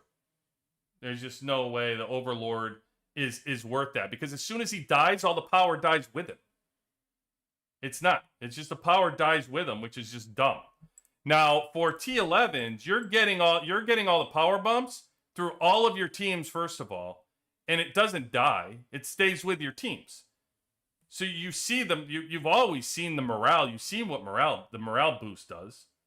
Like, there's nothing fake about the morale boost. There's nothing fake about your health points being higher and taking less of a hit. Your defense, your attack, it's all going up. It's so similar to Deco. It'd be like, oh, Deco's fake. Everybody knows how powerful Deco is. You see everybody go after and spend ungodly amounts of money trying to get the right Deco and getting everything out. It's increasing very similar, other than, the skill boost or the crit damage. But it's still. If you choose to invest between T11 or bond badges, which would you prioritize? T11. I mean, for the first two anyway. Yeah. Because if you're saying invest, that means you're a spender. If you're a spender, then that tells me you have multiple teams. If you're a spender, you're going after your T1 and T2. The gorilla is only going to help one of your teams. Your T11s are helping two. You're increasing your T1 and your T2. And by large proportion, you're increasing it. So if you're only investing in one, I would invest in the T11. 100%. It's not even close. It's not even a debate for me as far as like what's better. Yeah, you can slow roll that gorilla for all I care. I mean, I haven't even started seeing it until I got to strategic pillar to really see the damn difference in the thing. And like I pointed out before, unless you're taking on a team that's separated by one, if I take on somebody else who's strategic pillar, we're the same damn thing. If they're 10 strategic pillar and I'm 2 strategic pillar, you watch the Overlord. They'll die basically at the same time. It's like fractions of a second. It's not that much different. It's not until you get like a really underbuilt bond rating versus a built bond rating that you really see the gorilla, where you see it like hang around. You know what I mean? Like, for example, I'm strategic pillar. This is a perfect one to watch. I mean, the rest of his team, I don't even know how long the battle is seriously going to last, but it's your best chance at seeing it with me battling. So you see, I'm in the middle of strategic pillar, and some of these guys are at the end of heart bond, right? You really probably see that. I don't even know if I'll kill his gorilla in the battle. I doubt it. Where is he? Where is this Ouija student? Okay. Well, it's a poor. He's got his gorilla in the air. Let me get when I attack him. Yeah, okay. Let me see where I matched up with his gorilla here. Okay. His gorilla versus, it's not my gorilla, but his gorilla versus at least my missile team, right? Look. I couldn't even, my missile team is 74 million. I could barely put a scratch on his Overlord.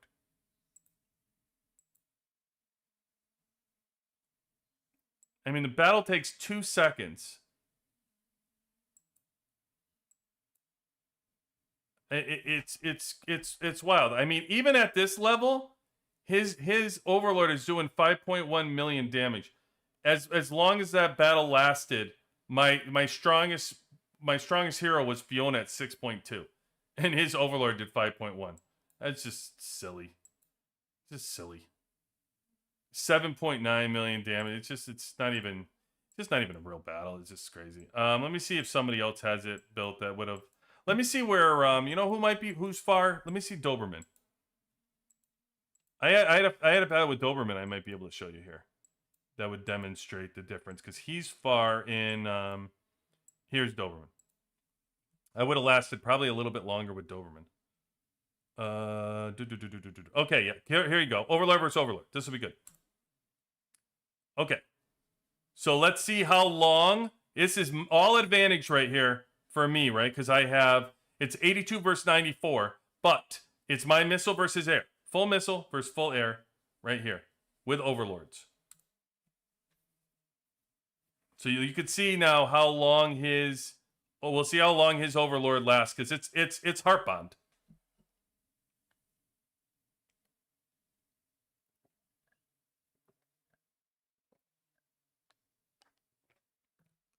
Mine's already gone.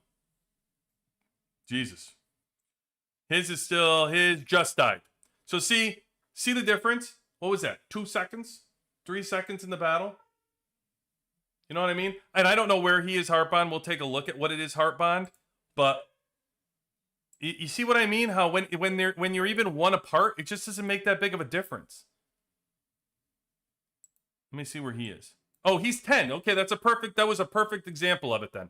You saw, like, even when it's 5 strategic and it's heart bond, it's just, when you're one level apart, you barely see the difference between the two. The gorilla hit, now I don't know what his gorilla, let's see where his Overlord absorbed. All right, so see what I'm saying? Again, 21.1, 24.9, you know, when I display, I did this, I made a video about this, right? When I was talking about this.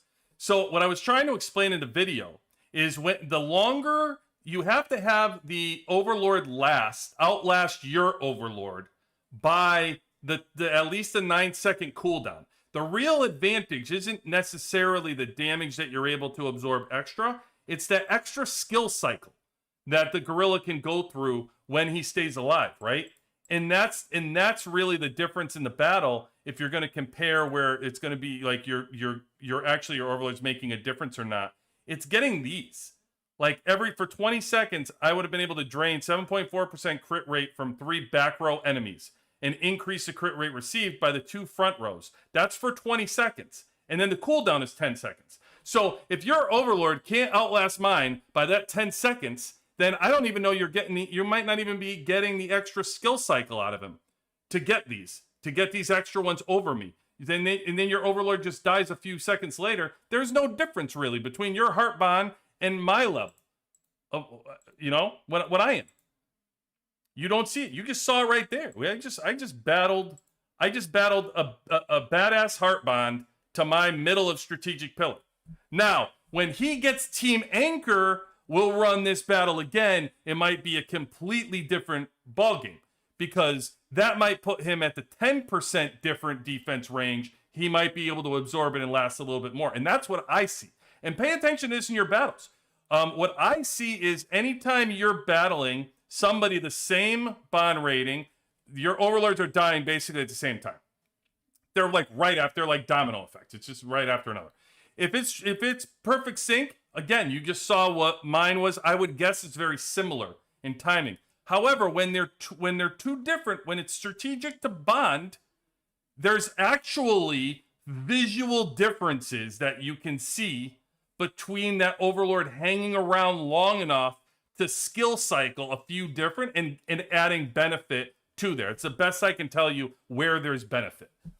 But early on, you don't even see that benefit. Early on, I'm telling you, if you had trusted friend and reliable partner, you don't even, the gorilla, it's just like Overlord dies immediately, dies immediately, dies immediately. You know what I mean? You saw it. You could blow a feather on the thing and it just immediately disappears from battle. That was fake power. That was fake power. It didn't do a damn thing in the battle.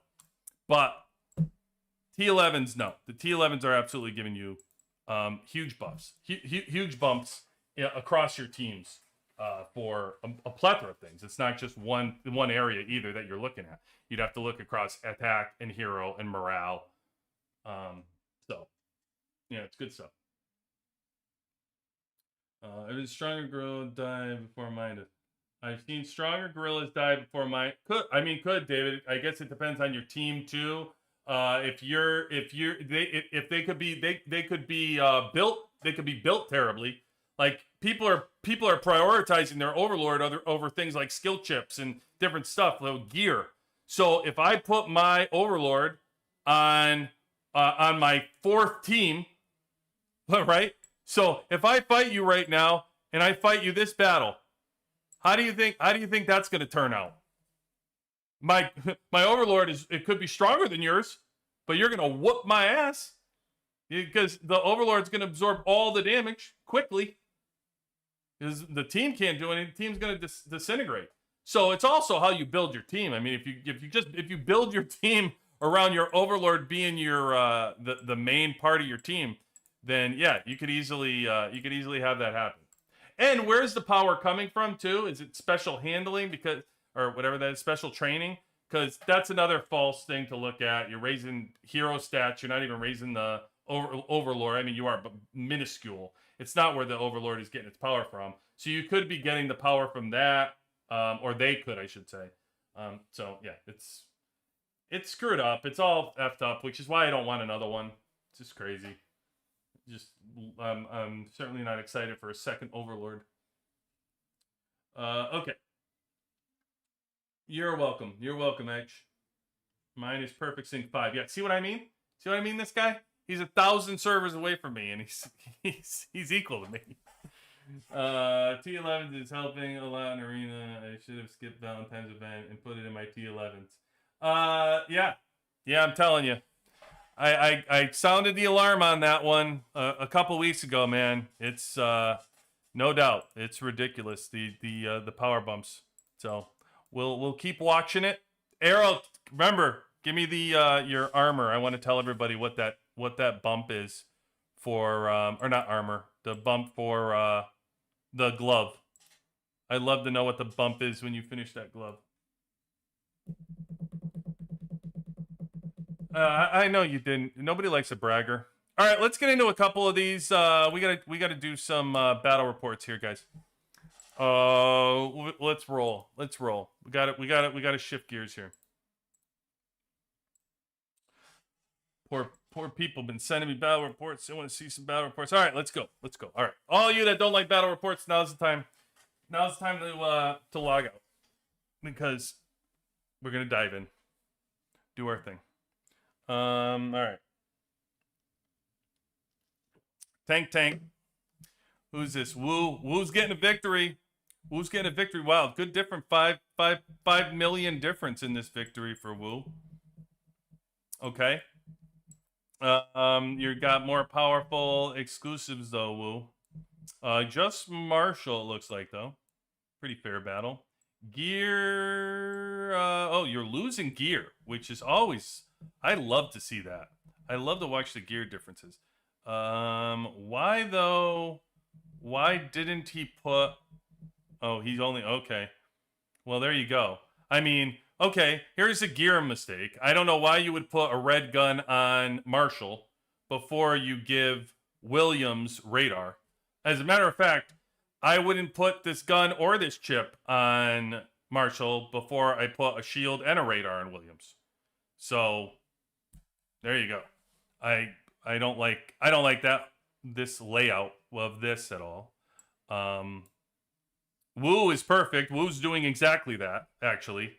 Woo is ready to put his shield red here, and he's building Martial Outlast over here. I mean, yeah. You could even put more dots on Stetman's shield than Marshall's gun, Woo.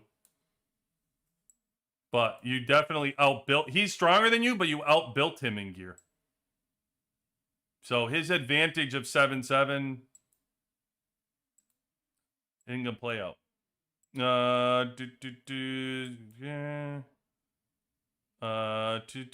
He's got you in skill. Wow. Okay. He's got you in Overlord. No surprise.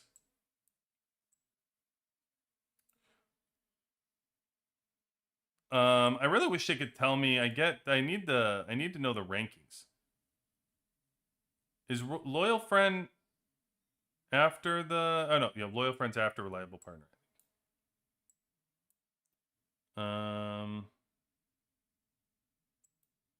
Mastery, good. Yep.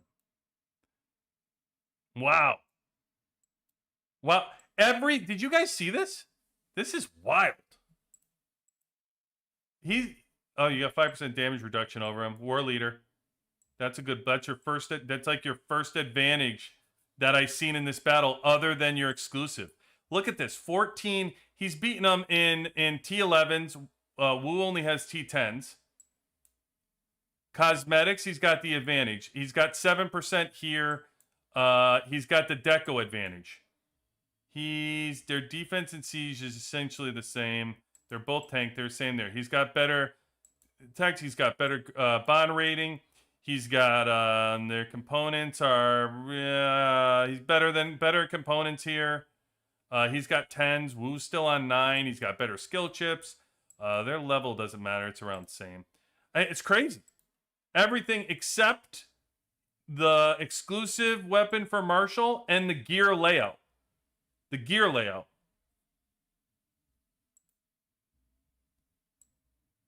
And Wu beat him, and he's 5 million stronger than him.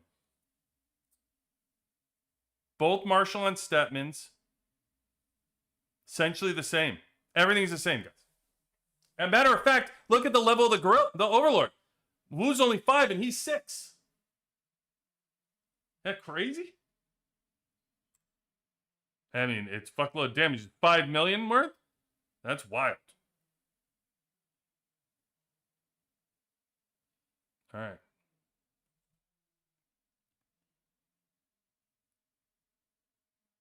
Look at the Overlord.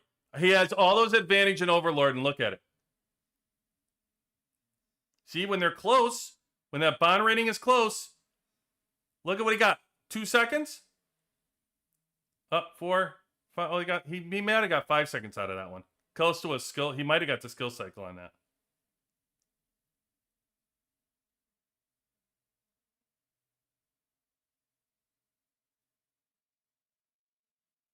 How did your Overlord outlast him, Wu?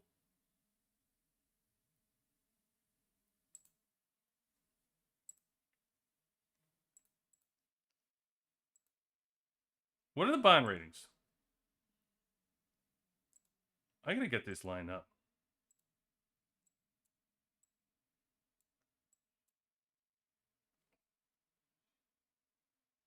Let me take a screenshot of this so I know what they are.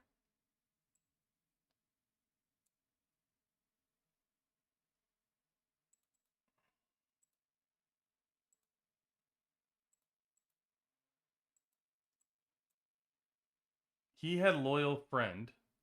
Yeah, and you had a reliable partner.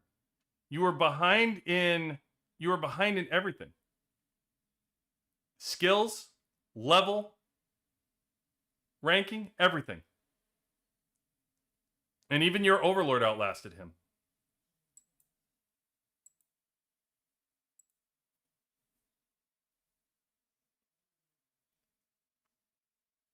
Yeah, that's fair. That's fair. Because yeah, the Statman hitting that Overlord. Yeah, that's fair. It was only 6 or 7 seconds anyway, but it's just wild that you do all that work to try to get it and the thing doesn't even last. Like, did it absorb more damage? Yeah, 1.9 million more damage took.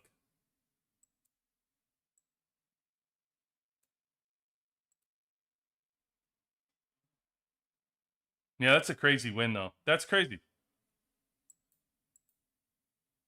That's that Marshall to 30. Marshall to 30 and the gear. 5 million though. That's you all would be pissed off. You all would be pissed off. I know it right now. 5 million is a lot. For the same team, by the way. Team on team, 5 million. That's a lot.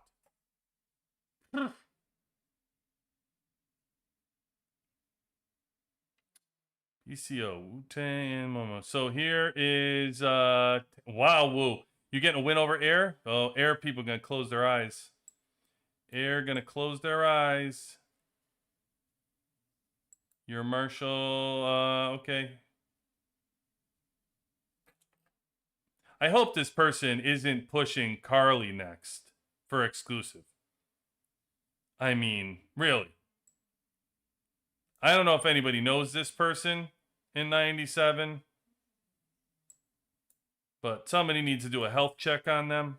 I mean, this can't happen. Somebody save them if that's what's going on. That's a problem.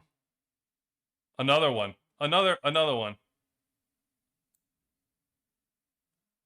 Lucius. No love for Radar. Man, I cannot believe we are in season. We've been playing this game for 780 days, and Radars are still not being completed. It's just wacky.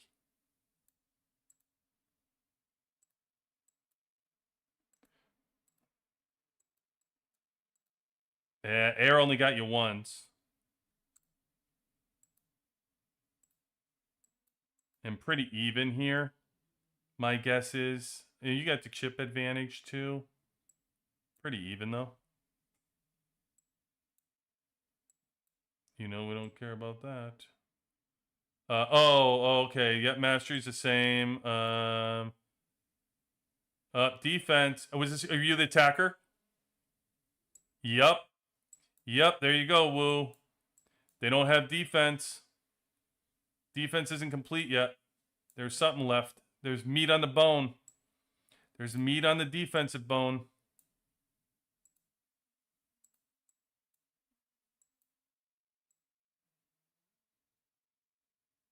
All equal, Woo. Except for your 5% increase. That's a good one, too. Boy, what is that what's that Marshall most interesting man in the world thing? What is that? What is that? What beer is that?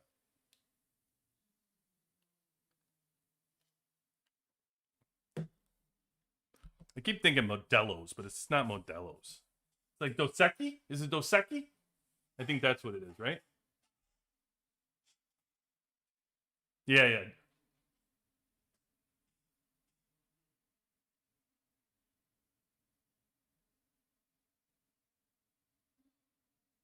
Man, you freaking plowed him too. Well, it wasn't even close. It wasn't even close.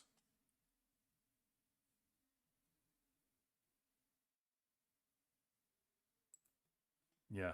Well, anybody knows this person, at the very least out of this battle, two things to take away. One, please people, get your radars up.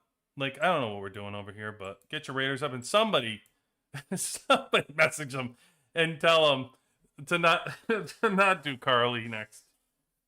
But I'm hoping it was one of those things they did Carly earlier in the game and he's been stuck at 21 and like now he's going to shift to Skylar, or at the very least Lucius. I'd prefer Skylar, but man, it's just overall you keep winning these battles, like close battles. You're smoking people in numbers. You're beating somebody at +5. Your build is just smart, Woo.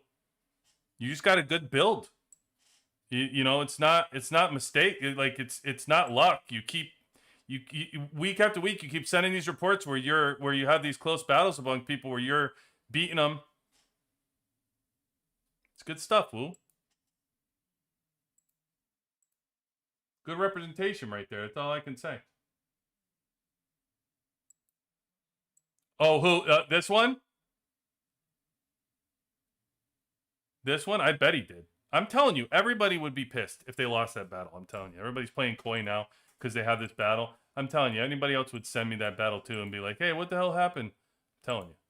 We just had one. What was that one I sent you? What was that truck one I sent you? Remember that one I sent you that was like, I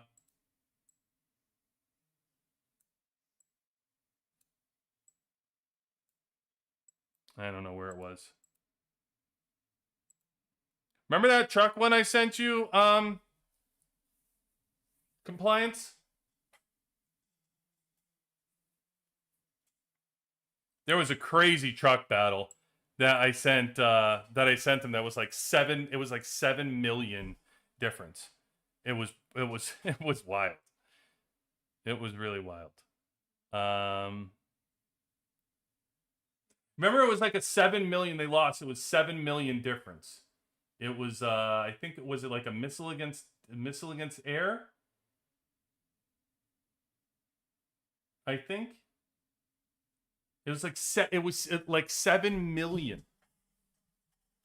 They overcame, and there was something that was obviously wrong, but it was still the fact that it was 7 million was wild. I can't remember if there was a gear different. There was something that was like tweaked, but still it was like 7 million crazy. Oh no, it was I think it was a 4-1. Wasn't it a 4-1 somebody was using did you just resend?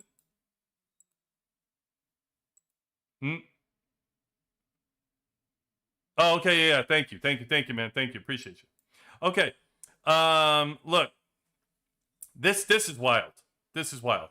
So, pay attention. You have a full air, right, with Carly against missile, which is to be taken into consideration. So far, full air, great against tank though.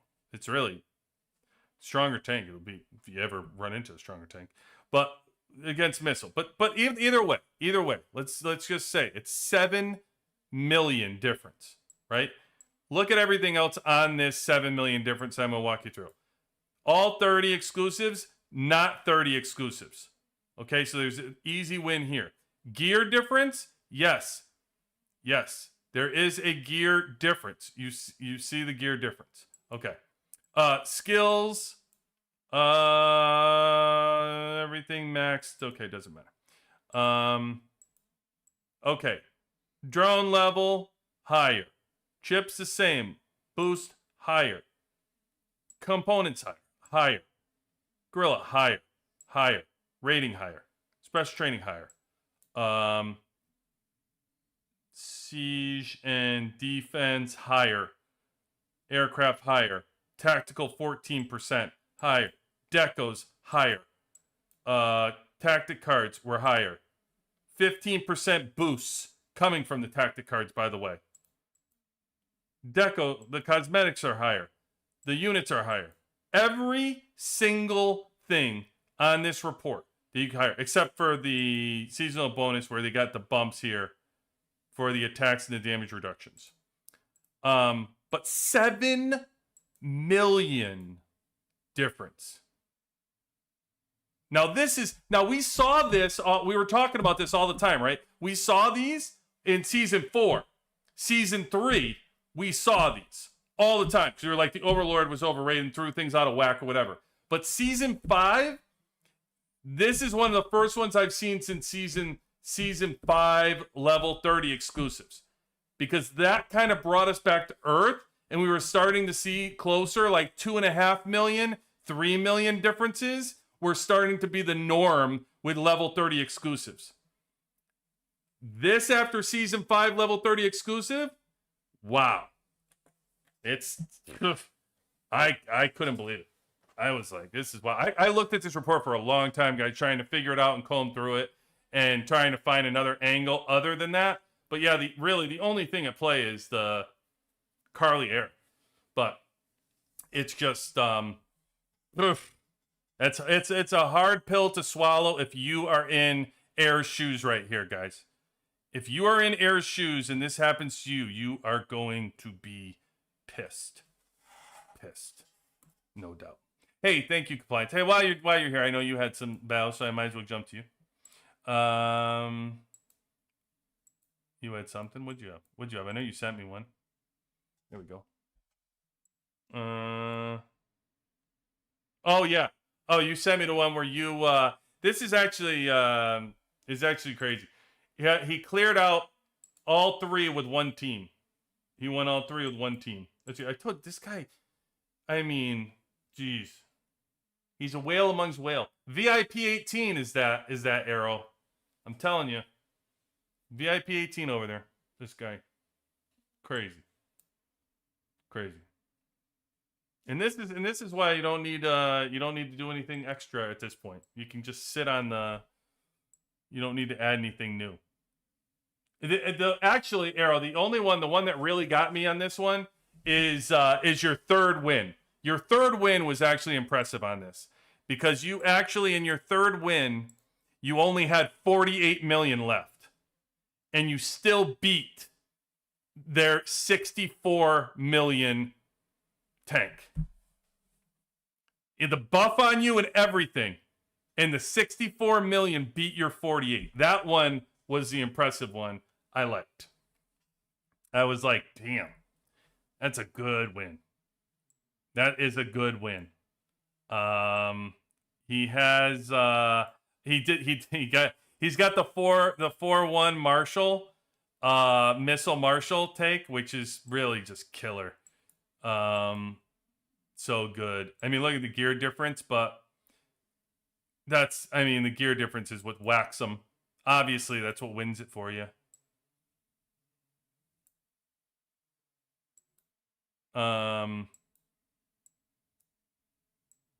Like you have all the advantages, but it's hard to look at the advantages because you're down to 48 million.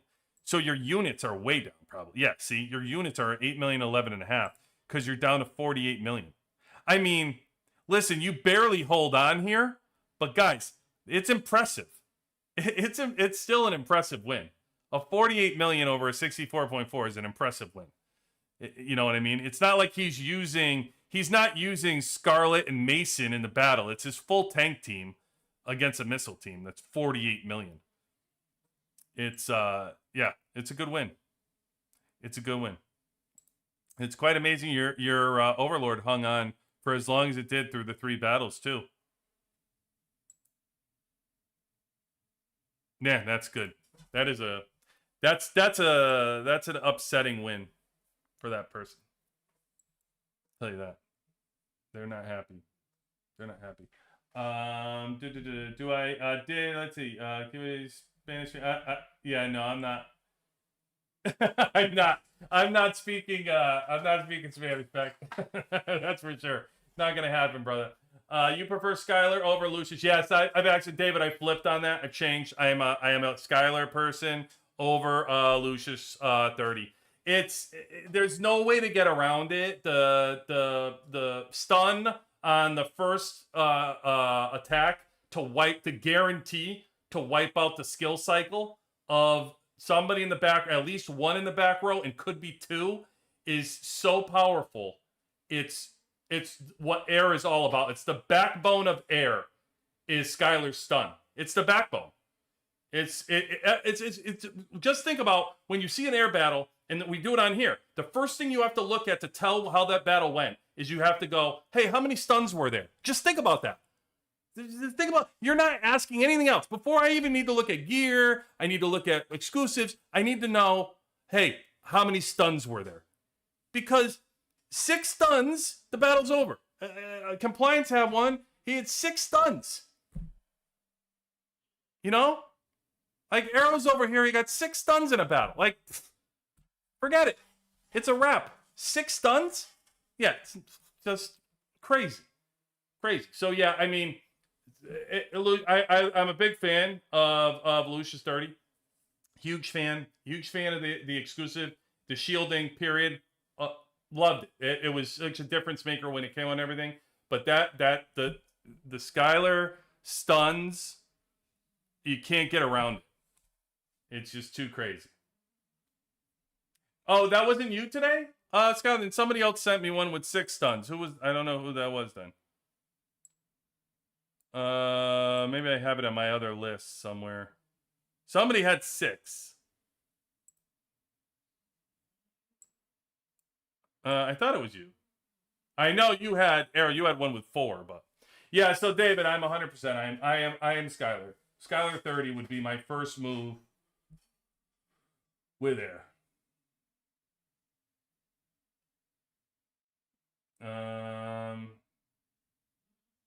Let me see. Full squad aircraft and mixed Murphy. Yeah. 1 shot, 2 teams. Which is better, full squad air or a mixed Murphy? Oh, come on. You know that. Yeah. Compliance hit you with compliance hit you with an obvious there. Meow. You got hit. That was yeah. Compliance will handle that one. I don't need to answer that one. How does that guy have 64 million tank with that gear? Yeah, I know.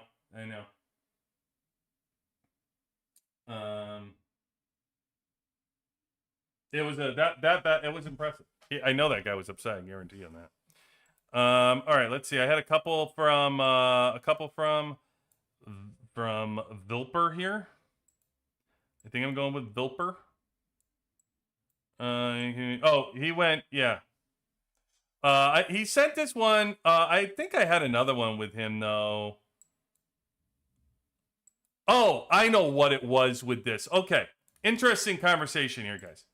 So Velper sent this over, and we were talking. So if you look at his teams in this, the buff, right? So he's in season, right? So in his tactic cards, he's using this to get a 12% attribute penalty for not being at full capacity. Okay? All right, cool. This card is 14% attribute penalty is reduced. So he's up to 26 reduction of attribute penalty with both of these cards, right? The battle streak duration and the battle streak attribute boost. All right, cool. Now, if you go down to the next battle and you look at the eye here, it'll tell you units not fully deployed, troop attributes reduced to 72%, right? So he's getting right here, due to the tactic card units attribute debuff effect is reduced by 26%. Now, I can't find where the 26% is impacting the battle.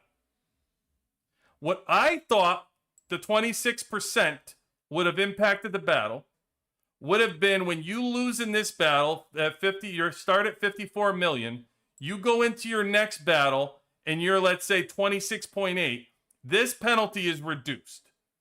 And you are more like, let's say, if you were 24, it gives you like a 26.8, like your attribute penalties that you normally lose from the previous battle are increased for this. I would have thought that would come through units. You would have saw it in your unit strength to figure this out. However, I did the math on with his battle taking the 12 million right here for unit power, right? With his total overall hero power, taking the units and averaging it out. And then when you come into the next battle and you figure out what that is, the same thing I did, looking at the reduction in units at 6.6, averaging it out with what the loss would have been per million unit, and then taking it to the third battle and doing the same thing, because in this battle it was down to 4.7, and the final one it's down to 2.2. When I did the math, I came out to a difference of like 13 total units, period.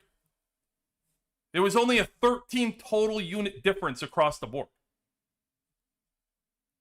So I don't fully understand where the attribute debuff is actually happening, because the units don't show it.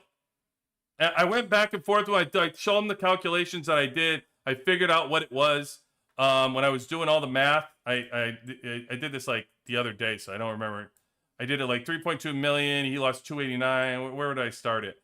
Yeah, it was 252.9 per million unit power is what he had. And then the last fight, it was down 3.2 million, so he lost 289. I did all the math out, and it didn't come out. It didn't work. So I don't understand exactly how the attribute bonuses work. Truthfully, I don't know. Now, I wanted to do it on live, because I'm hoping somebody out there could figure it out. Like, if you got ideas on figuring it out, to actually show it in the battle report, where that attribute decrease is coming from. Right now, I think we're trusting the meta is working. I don't know that it's working, because I can't crunch the numbers to figure it out. The math ain't mathing for me. So if you've figured it out and you're seeing where the decrease is actually happening in the actual numbers, not what the game is telling you and not what it's supposed to do, Everybody understands the concept of what it's supposed to do, but where are you actually seeing it in the numbers? Because all I'm seeing is them saying that it's happening. I'm not actually seeing it. Now, unless it's one of those imaginary battle metas like Fiona's debuff that you can't see anywhere unless you like watch the fight closely and see the numbers start decreasing because they don't show it anywhere, that she's stripped a buff. Unless it's like that and they're magically doing it behind the scenes and they're not showing us. But I couldn't find it, guys. I couldn't find where. I always liked the fact that it was the attribute debuff. Happens for the T11s too at a smaller scale. It's only like a couple percent. The battle cards amp this up, but I don't know. I'd love to say that what it's doing is happening based on the value of these battle cards, but until I can actually see the numbers and that it's actually working, I can't tell you to use the attribute decreases. I just don't see it.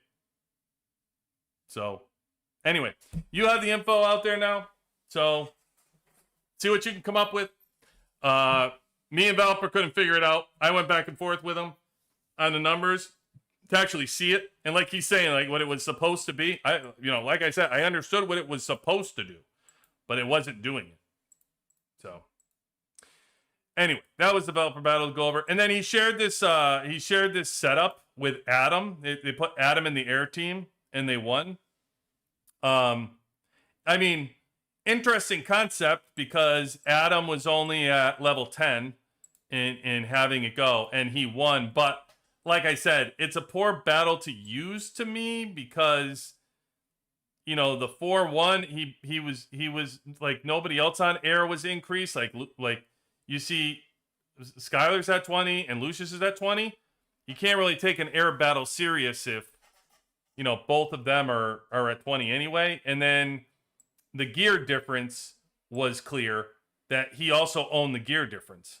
So, interesting concept to see through in other battles, but I couldn't really find anything to take away from this one personally, except for the concept of seeing Adam in air in the future. I'd like to see more battles to see what it is. Obviously, before Morrison's weapon comes out, but I don't know. It's 4-1 and like I guess it's in season. Yeah, it's in season 2 with the 4+1 because I don't know. Without that, I would imagine Sarah's gonna trump that anyway. But whatever. It's an interesting concept for you to try out there. See how it works. Can't vouch for it until have a more serious battle with it, but it's interesting.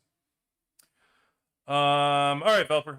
Thank you. Oh, who do I'm not saying on live text. Shit.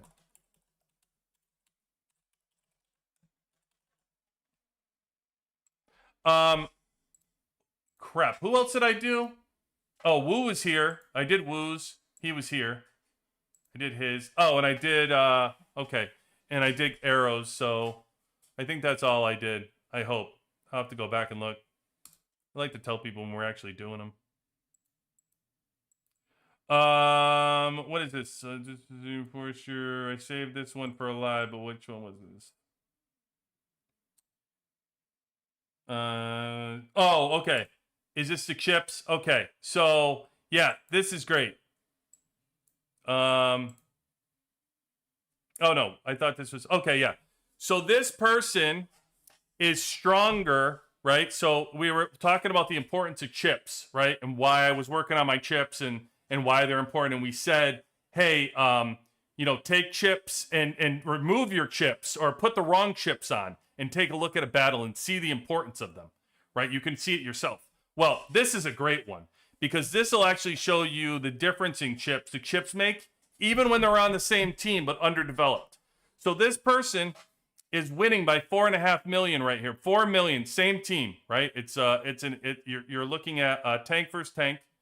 And by the way, level 30 Marshall right here. So not only is it tank on tank, he's got a 4 million advantage. What we just talked about, he has the gear advantage.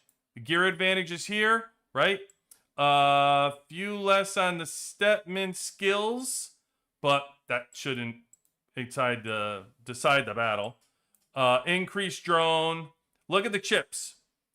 0 stars. Got the right chips on, but 0 stars for the chips. It's really the only thing he just put the wrong. He's got level 10 components. He's got everything in his corner. Everything. Further in his gorilla. He's on tactical weapon. He's got mastery done. Deco, you name it. He had the whole gamut here of increases over him, right? Wall, everything except the one thing is he put the wrong chips on when he was doing his tank.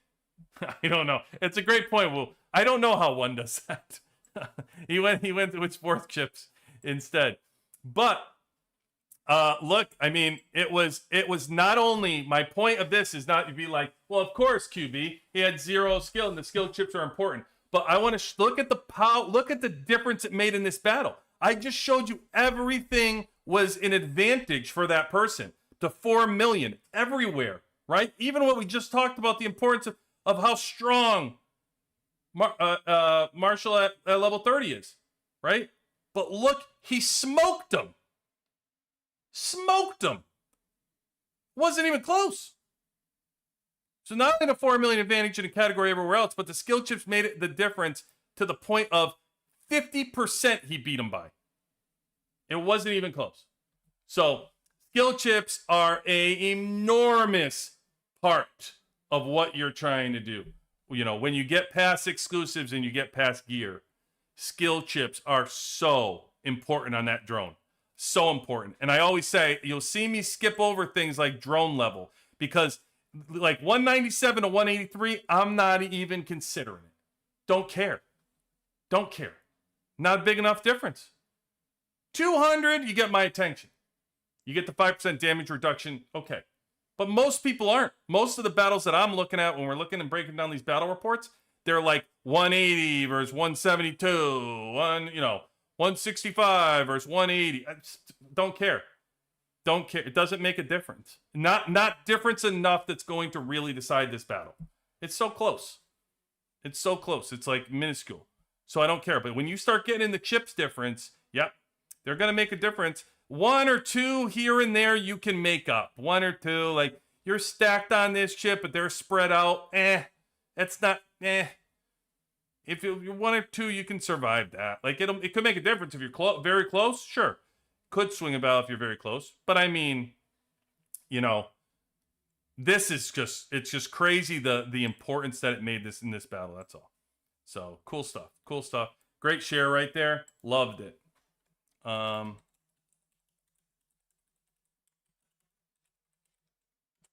Yeah, killing it.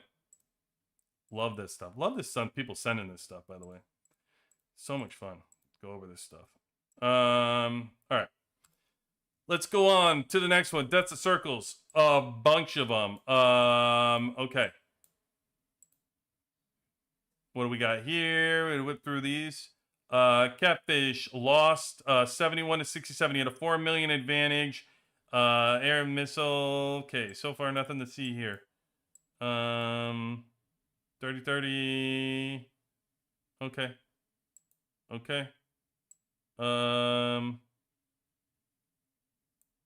You got the gear advantage.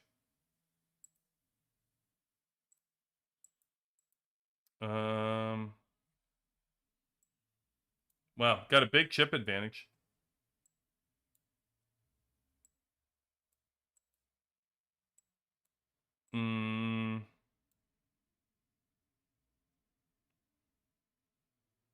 Got the tactical advantage.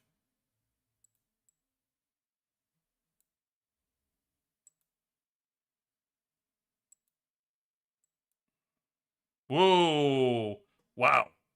And then battle cards coming in. 20%. That's really good. That is really good. Both with T11s. And he's got the skill. Okay, and he's got the season skill advantage. 5%. Again, another, we've seen this now twice with the with Swift. I just saw this. This was that other one too that we were looking at too. Full geared Swift, right? Because this was that truck battle. I forgot to point that out. The truck battle we were looking at with 7 million. That was one of the differences too. A full mythic. You paying attention, Arrow? A full mythic Swift next to the gorilla. So on the left, damage absorption. Damage absorption on the left with Swift instead of on the right.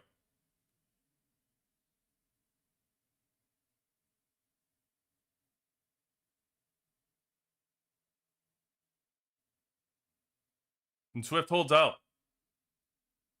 Swift lasts. 4 million. Stronger everywhere else, too. Stronger in gear. It's interesting. I've seen this a couple times now.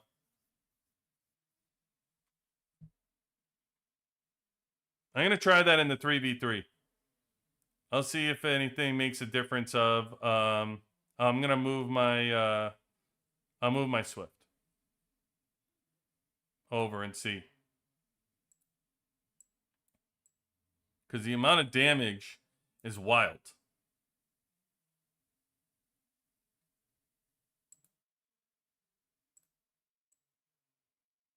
I mean, only 2 stuns. Only 2 stuns. But anyway, try that front. Try this front Swift. But again, it's got to be fully geared. All reds to be able to last.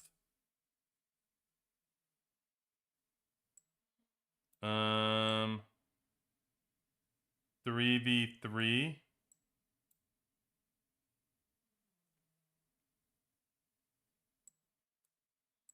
Or no, arena.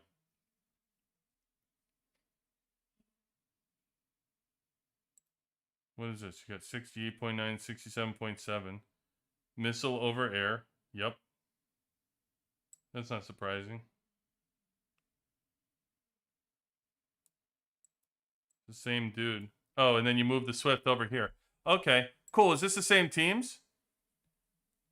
Oh, different. Oh, it's the same team, but it's a different... I wish it was the same one. That would have been a great comparison because I show move the Swift now into the normal spot on the right. I would have loved to have seen that.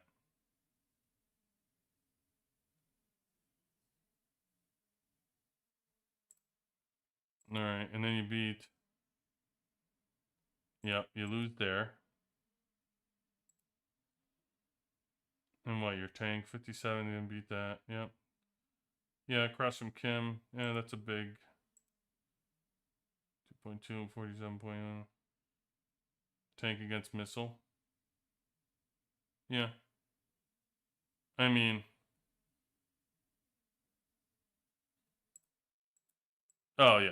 I mean, he's got no exclusives, no gear. Yeah. Yep, so you take him out. This is interesting concept. You're switching this Swift. I like this. This is your, again, missile. Okay, you switch Swift. Why did you switch? I don't understand why you're switching your Swift. Like, why didn't you leave him where he was? Did you do that by accident?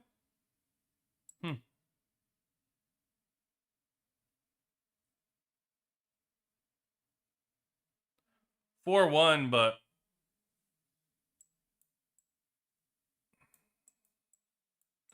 Oh, okay.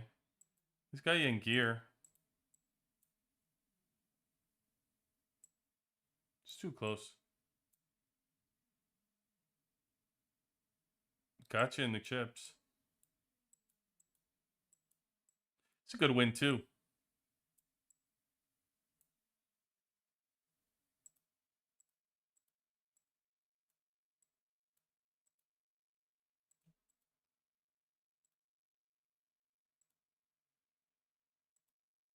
Wow. That's a great win. for him. I was wondering how he won. I thought you would have had that. Even though it's 4-1. But, and then he got 4 stuns.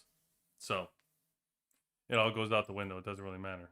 That's why late Razor. You did circus, but it's 4 stuns. Yeah. This is why you were pissed about the stun. Yeah. Okay. Makes sense. Yeah, it was like, had him in everything else. Thought you were doing pretty good here. Except for the chips. Chips are a big difference.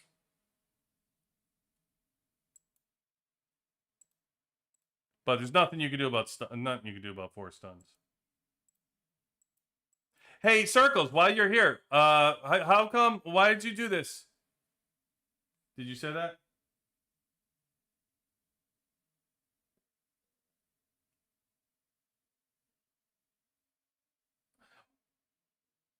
Can you fight? I'm gonna try to fight the same team with it though. You need to see left versus right. I mean, it's really interesting. No doubt, it clearly worked for you. Yeah, I'm surprised that he was able to absorb so much. Have you done this against another missile team though? Because I would think Missile would take this out. I would think Missile would take Swift out.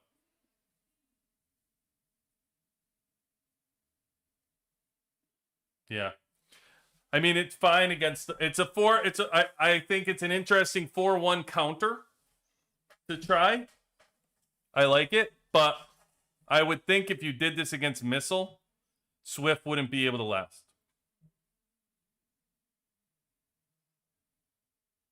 I'm going to see. I'll try it. I'm going to try it and attack in the 3v3 and see what happens. Yeah, no doubt. I think that you're onto something. I mean, clearly in the battle. So, yeah, I want to see more of that. I like that concept. I'm going to try that out.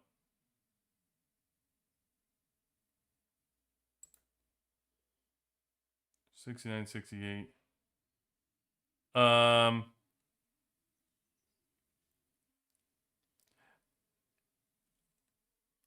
That's a good win. That is a good win, although Marshall's wasted.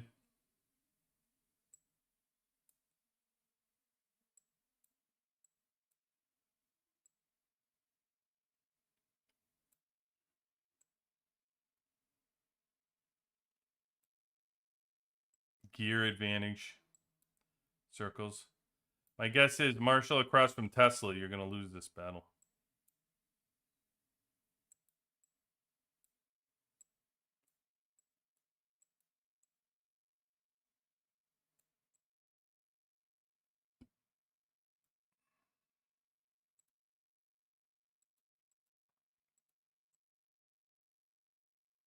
Yeah.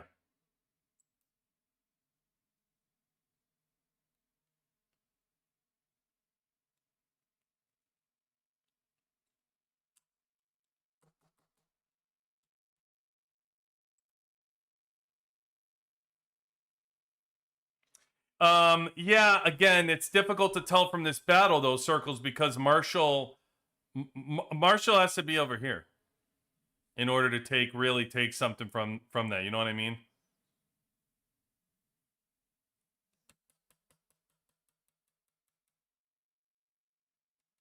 I don't know. I don't think you win this if Marshall is across from Tesla. So I have to see that. But no, I get I love what you're going for. You need more of the same. We just need more of the same attacker, more of the same opponent, because there's so many variables in all these opponents, especially with exclusives. Now that there's 5 of them, I do like what you were doing with the 4v1, because I know everybody is trying to find counters for 4v1s. So I love to see more 4v1 with Tesla against Grill, with Tesla right next to the Swift right next to the Gorilla. I'd love to see more of those. But this is an awesome concept. I love it. I 100% have my eye on this now.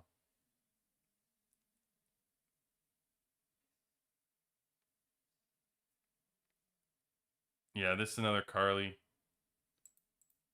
Air though. One stun. Yeah, no. It's completely opposite of before too. What we were talking about before, right?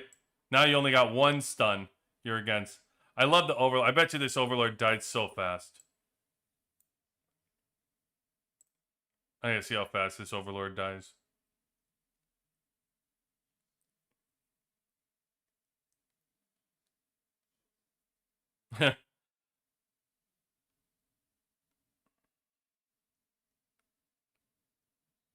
Oh, not that bad. It made it through one cycle. Oh, hung on. 2 cycles. There it goes.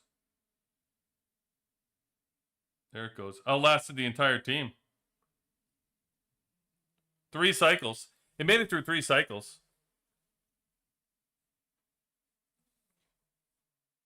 That's pretty good. This battle is really close again, Circles. Completely for the opposite reason that you were pissed about the other one. If they had another stun on you, it could have swung that entire battle. They only got 1 stun out of Skylar. Only 1. Unlucky. But that's part of air. That's why air is so friggin' frustrating. One minute you get 6 and another minute you get 1. So random. How can I know if I am attacking or defending in a championship round? I do not believe there is a fixed rotation. You know what? I don't know. What they tried to do is rotate it, Arrow. I've seen how they rotate it. I'm not sure if they were rotating it based off win and losses, and then you lost, and then the person who loses gets a double defense, double attack. But I know in mine it was alternating. Like it was attack, defense, attack. Then the next one I had defense, attack, defense. Swap in and out the tactic cards, offense, defense. That's what I saw. But I don't know if I don't remember having any. Let me see if mine's still there, man. I'd show you if I could on my oh, they took it away. Yeah, it's gone. It was there before reset yesterday. I don't remember. I know it was alternating. I guess you could technically go back and forth with Technic cards. Offense, defense, offense, defense. If you had them, but I mean, how would you want to do that though? You don't have enough to get that much. Your offense and defense is 1%. All your other tactic cards are 1%. You only have 2 cards that are built, so they're either offensive or defensive. Maybe in the future you're talking about being able to do that, but we don't have enough experience to even work on a 3rd card right now. So whatever cards you have that are built are built. But good concept for the future. Yeah, technically what you're saying. It's not wrong. Hey, Circles, you're here, so I'm not telling you. Thank you, brother. Appreciate it. These battles are awesome, and I definitely want to explore this this Swift thing more. It's incredibly cool concept. And I'm gonna have my eye out for that. Let's see. Who's this guy? Moto sends in air missile. Oh, 2nd round. Okay. 2nd round, 66.5 to 71.2. Okay.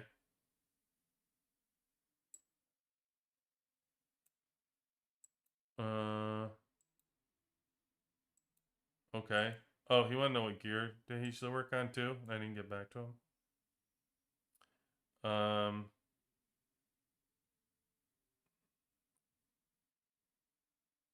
Hey, Skylar.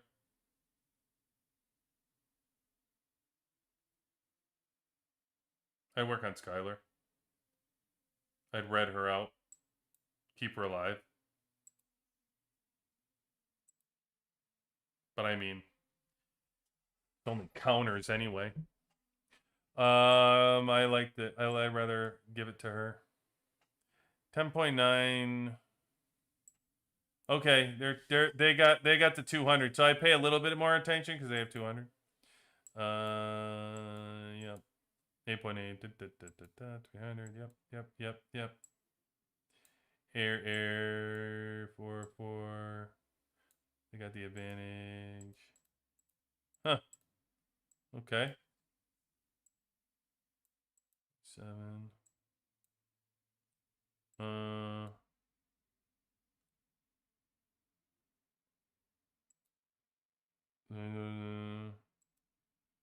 Okay. Would I swap Morrison gear because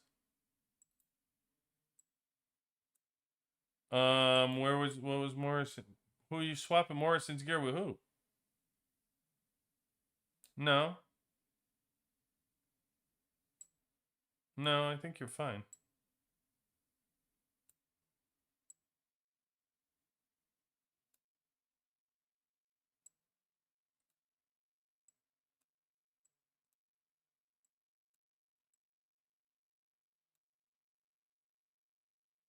Oh no, you have Carly has radar.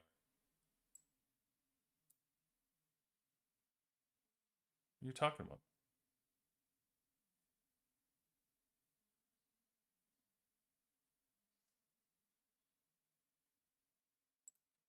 Maybe I need to look at this one. Did you change something? Am I looking at a different battle report? No. What are you talking about? You have Carly with radar. No, you're fine.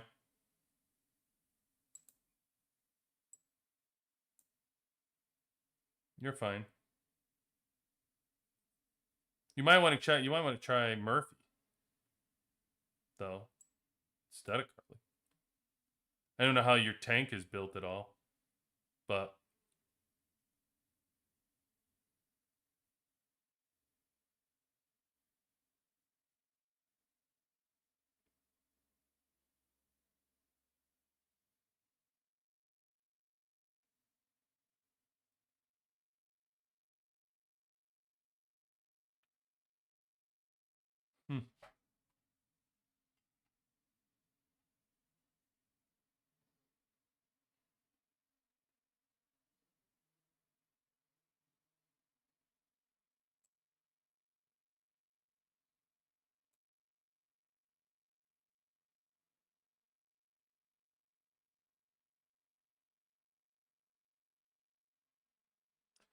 I don't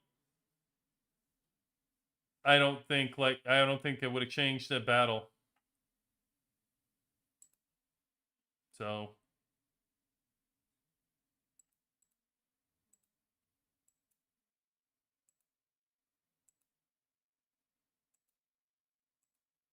three to one. You had 3 stuns. You had 3 stuns in that battle, and you couldn't win. Your problem isn't in gear. Exclusive 30 is definitely going to help, but that's not it. His drone is over 200. He's got the 5% damage reduction. And his chips are way better than yours. Yeah, it's a hard battle to use. You lost it right there. I mean, there's no doubt. Like, you got the 5% damage reduction. He's got way better chips than you. Like, it's not close. Yeah, it's all garbage. Yeah, it does. None of that matters. No, you're good. Your gear, your tech looks good. Your deco's good. It's got a difference of a couple million though. I mean, that's a big chunk difference in deco that you're giving up too in that battle. Your morale, your morale difference keeps you in the battle. Look at the morale difference. It's huge. Keeps you in. You're definitely good building those T11s. You got your chips are behind though. I'd more get your drone. You're so close. I'd push for your drone to 200 and work on your chips. Let your gear looks pretty damn good, man. You can fill in Skylar with a shield, but your gear is pretty strong at this point. It's not a gear loss, so there's nothing you can do about that one. They're just stronger.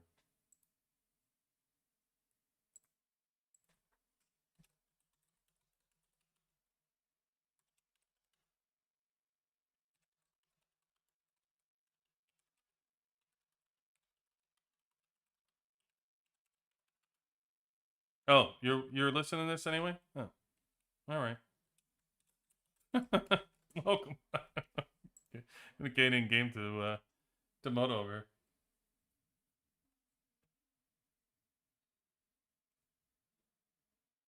Yeah, Ginger is very strong, no doubt. I fought Ginger when I was over on 93 scrapping with S1N for a little bit. Yeah, yeah, yeah. But this one needs to be a little bit closer battle. Ginger too strong. But I mean, you can definitely decrease your T11's looking great. Those T11's look great. If you decrease. Listen, considering the advantages that is it a she or a he? She. Considering the advantages she has, it's a closer battle. You know what I mean? But you also had it 3-1 for stuns, which is lent it to be a closer battle. So you have to take that into account as well. You have to close those to make it realistic. You'd have to close those. It's a 9 chip difference. That's enormous, enormous. But if you can get the 200 and start chipping away at those chips, you got to, you know, she'll be a good gauge for you for a while, at least if you want to compare yourself. But your gear is strong. You have really good gear. I wouldn't focus on trying to move that around. You're doing it right. All right, Meadow. I don't know what you got going on, Meadow. Let's see. That one's expired. Oh, what were you trying to share a location with me, Meadow? Oh, I already did that anyway. Cool. All right, so these are the 2 new ones for you. Meadow is 28 versus 26.8. What does Meadow got? Air versus air. Interesting.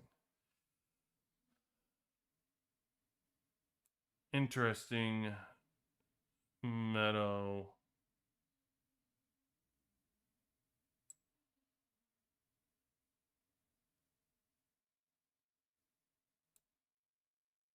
Okay. So this is a gear. So it's already a gear win. This early in the game.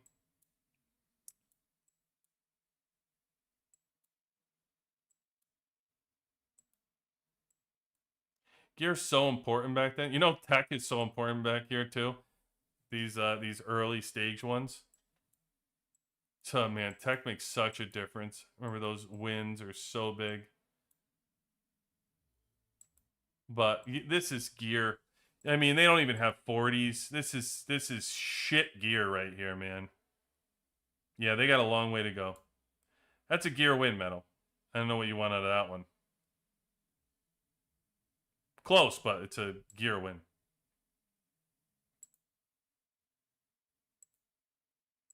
Yeah. Close and stuns. Same person. Did you switch something? Let's see. Is it the same exact person? What are you doing?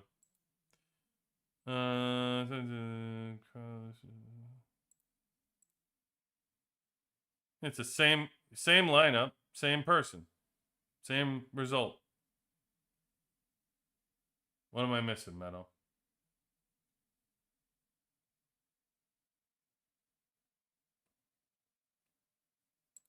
Is it their lineup? No. Yeah, I don't know. I don't get this one. I'm not sure what you're looking for. This looked like a gear win.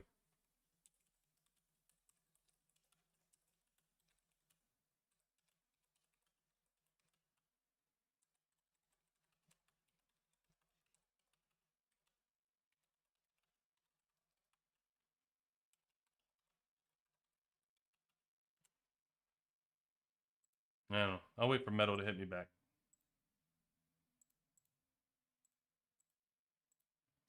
All right, we got to get through a few more. Ned, I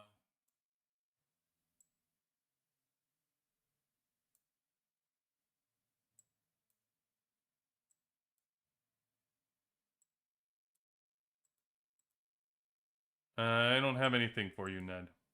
I'm not sure why I saved. There must have been something, but let's see what I got for you. GRSO, uh-oh. Maybe these were those two. Oh, so he switched. Okay. This was a long story for those of you that were watching us last week and we were talking through this.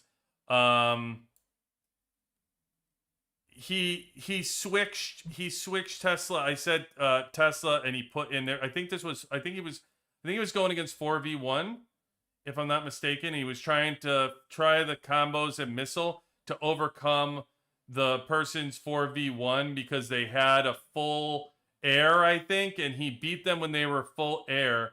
But then when they went 4v1, he couldn't beat them. And now, you know what I would tell him? No, I tell him try. I tell him to put Tesla. I would tell him to put Swift next to his gorilla. I'd say circles. That's exactly what I would say. Put Swift next to your gorilla and try it out. But there was something I forgot. He had somebody out. I forgot what he had, and he switched Tesla. We said try Tesla, and he did, and he got beat both times he used Tesla around. And then I told him to switch. I told him to switch the gear around, but I remember this because his bond rating. Yeah, I watched the battles, and his Overlord was hanging around forever because the bond rating was separated by 2. The ones that I was talking about, it was a big bond rating difference. So, yeah. Anyway, I'm gonna tell him.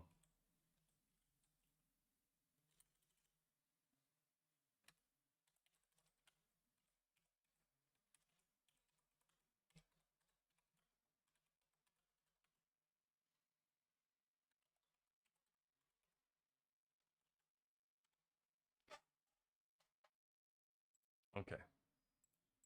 Anyway, that was that one. I know what that one was. And then Gotham. I don't think I had another battle. Yeah, he uploaded one to the website that was really good, that one. So that's where that one came from.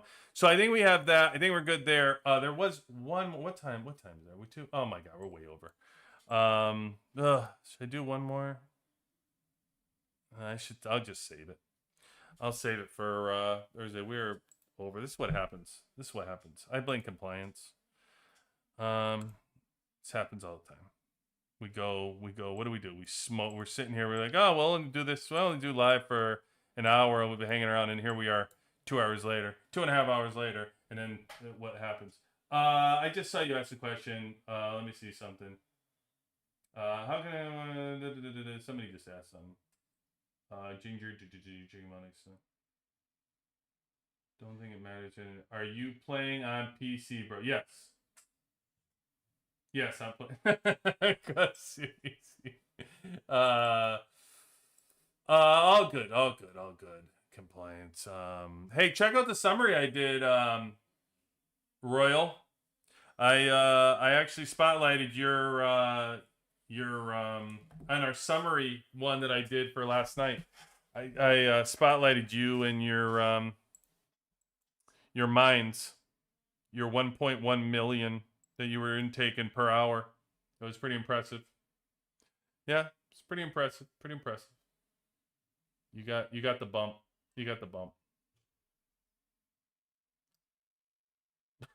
You're on live every night as our compliance. What are you're trying to be privacy discretion? Being on our compliance officer? You don't want to be seen? What did I miss? You trying to be that? You were trying to be low key. You didn't want to be associated. You didn't want to be seen with us. You don't want to be associated with the WWC. You don't wear our badge. See this, Woo? See this, Woo? You hearing this? Doesn't want to be seen in the WWC. You hearing this? Boy, oh boy. I'm telling you. People. Some people. All right. Well, good enough. We'll end that. We'll end there tonight. Good enough. Hey, guys, listen. Appreciate you. You could have been anywhere tonight and you were with us. So appreciate you. QB18 out.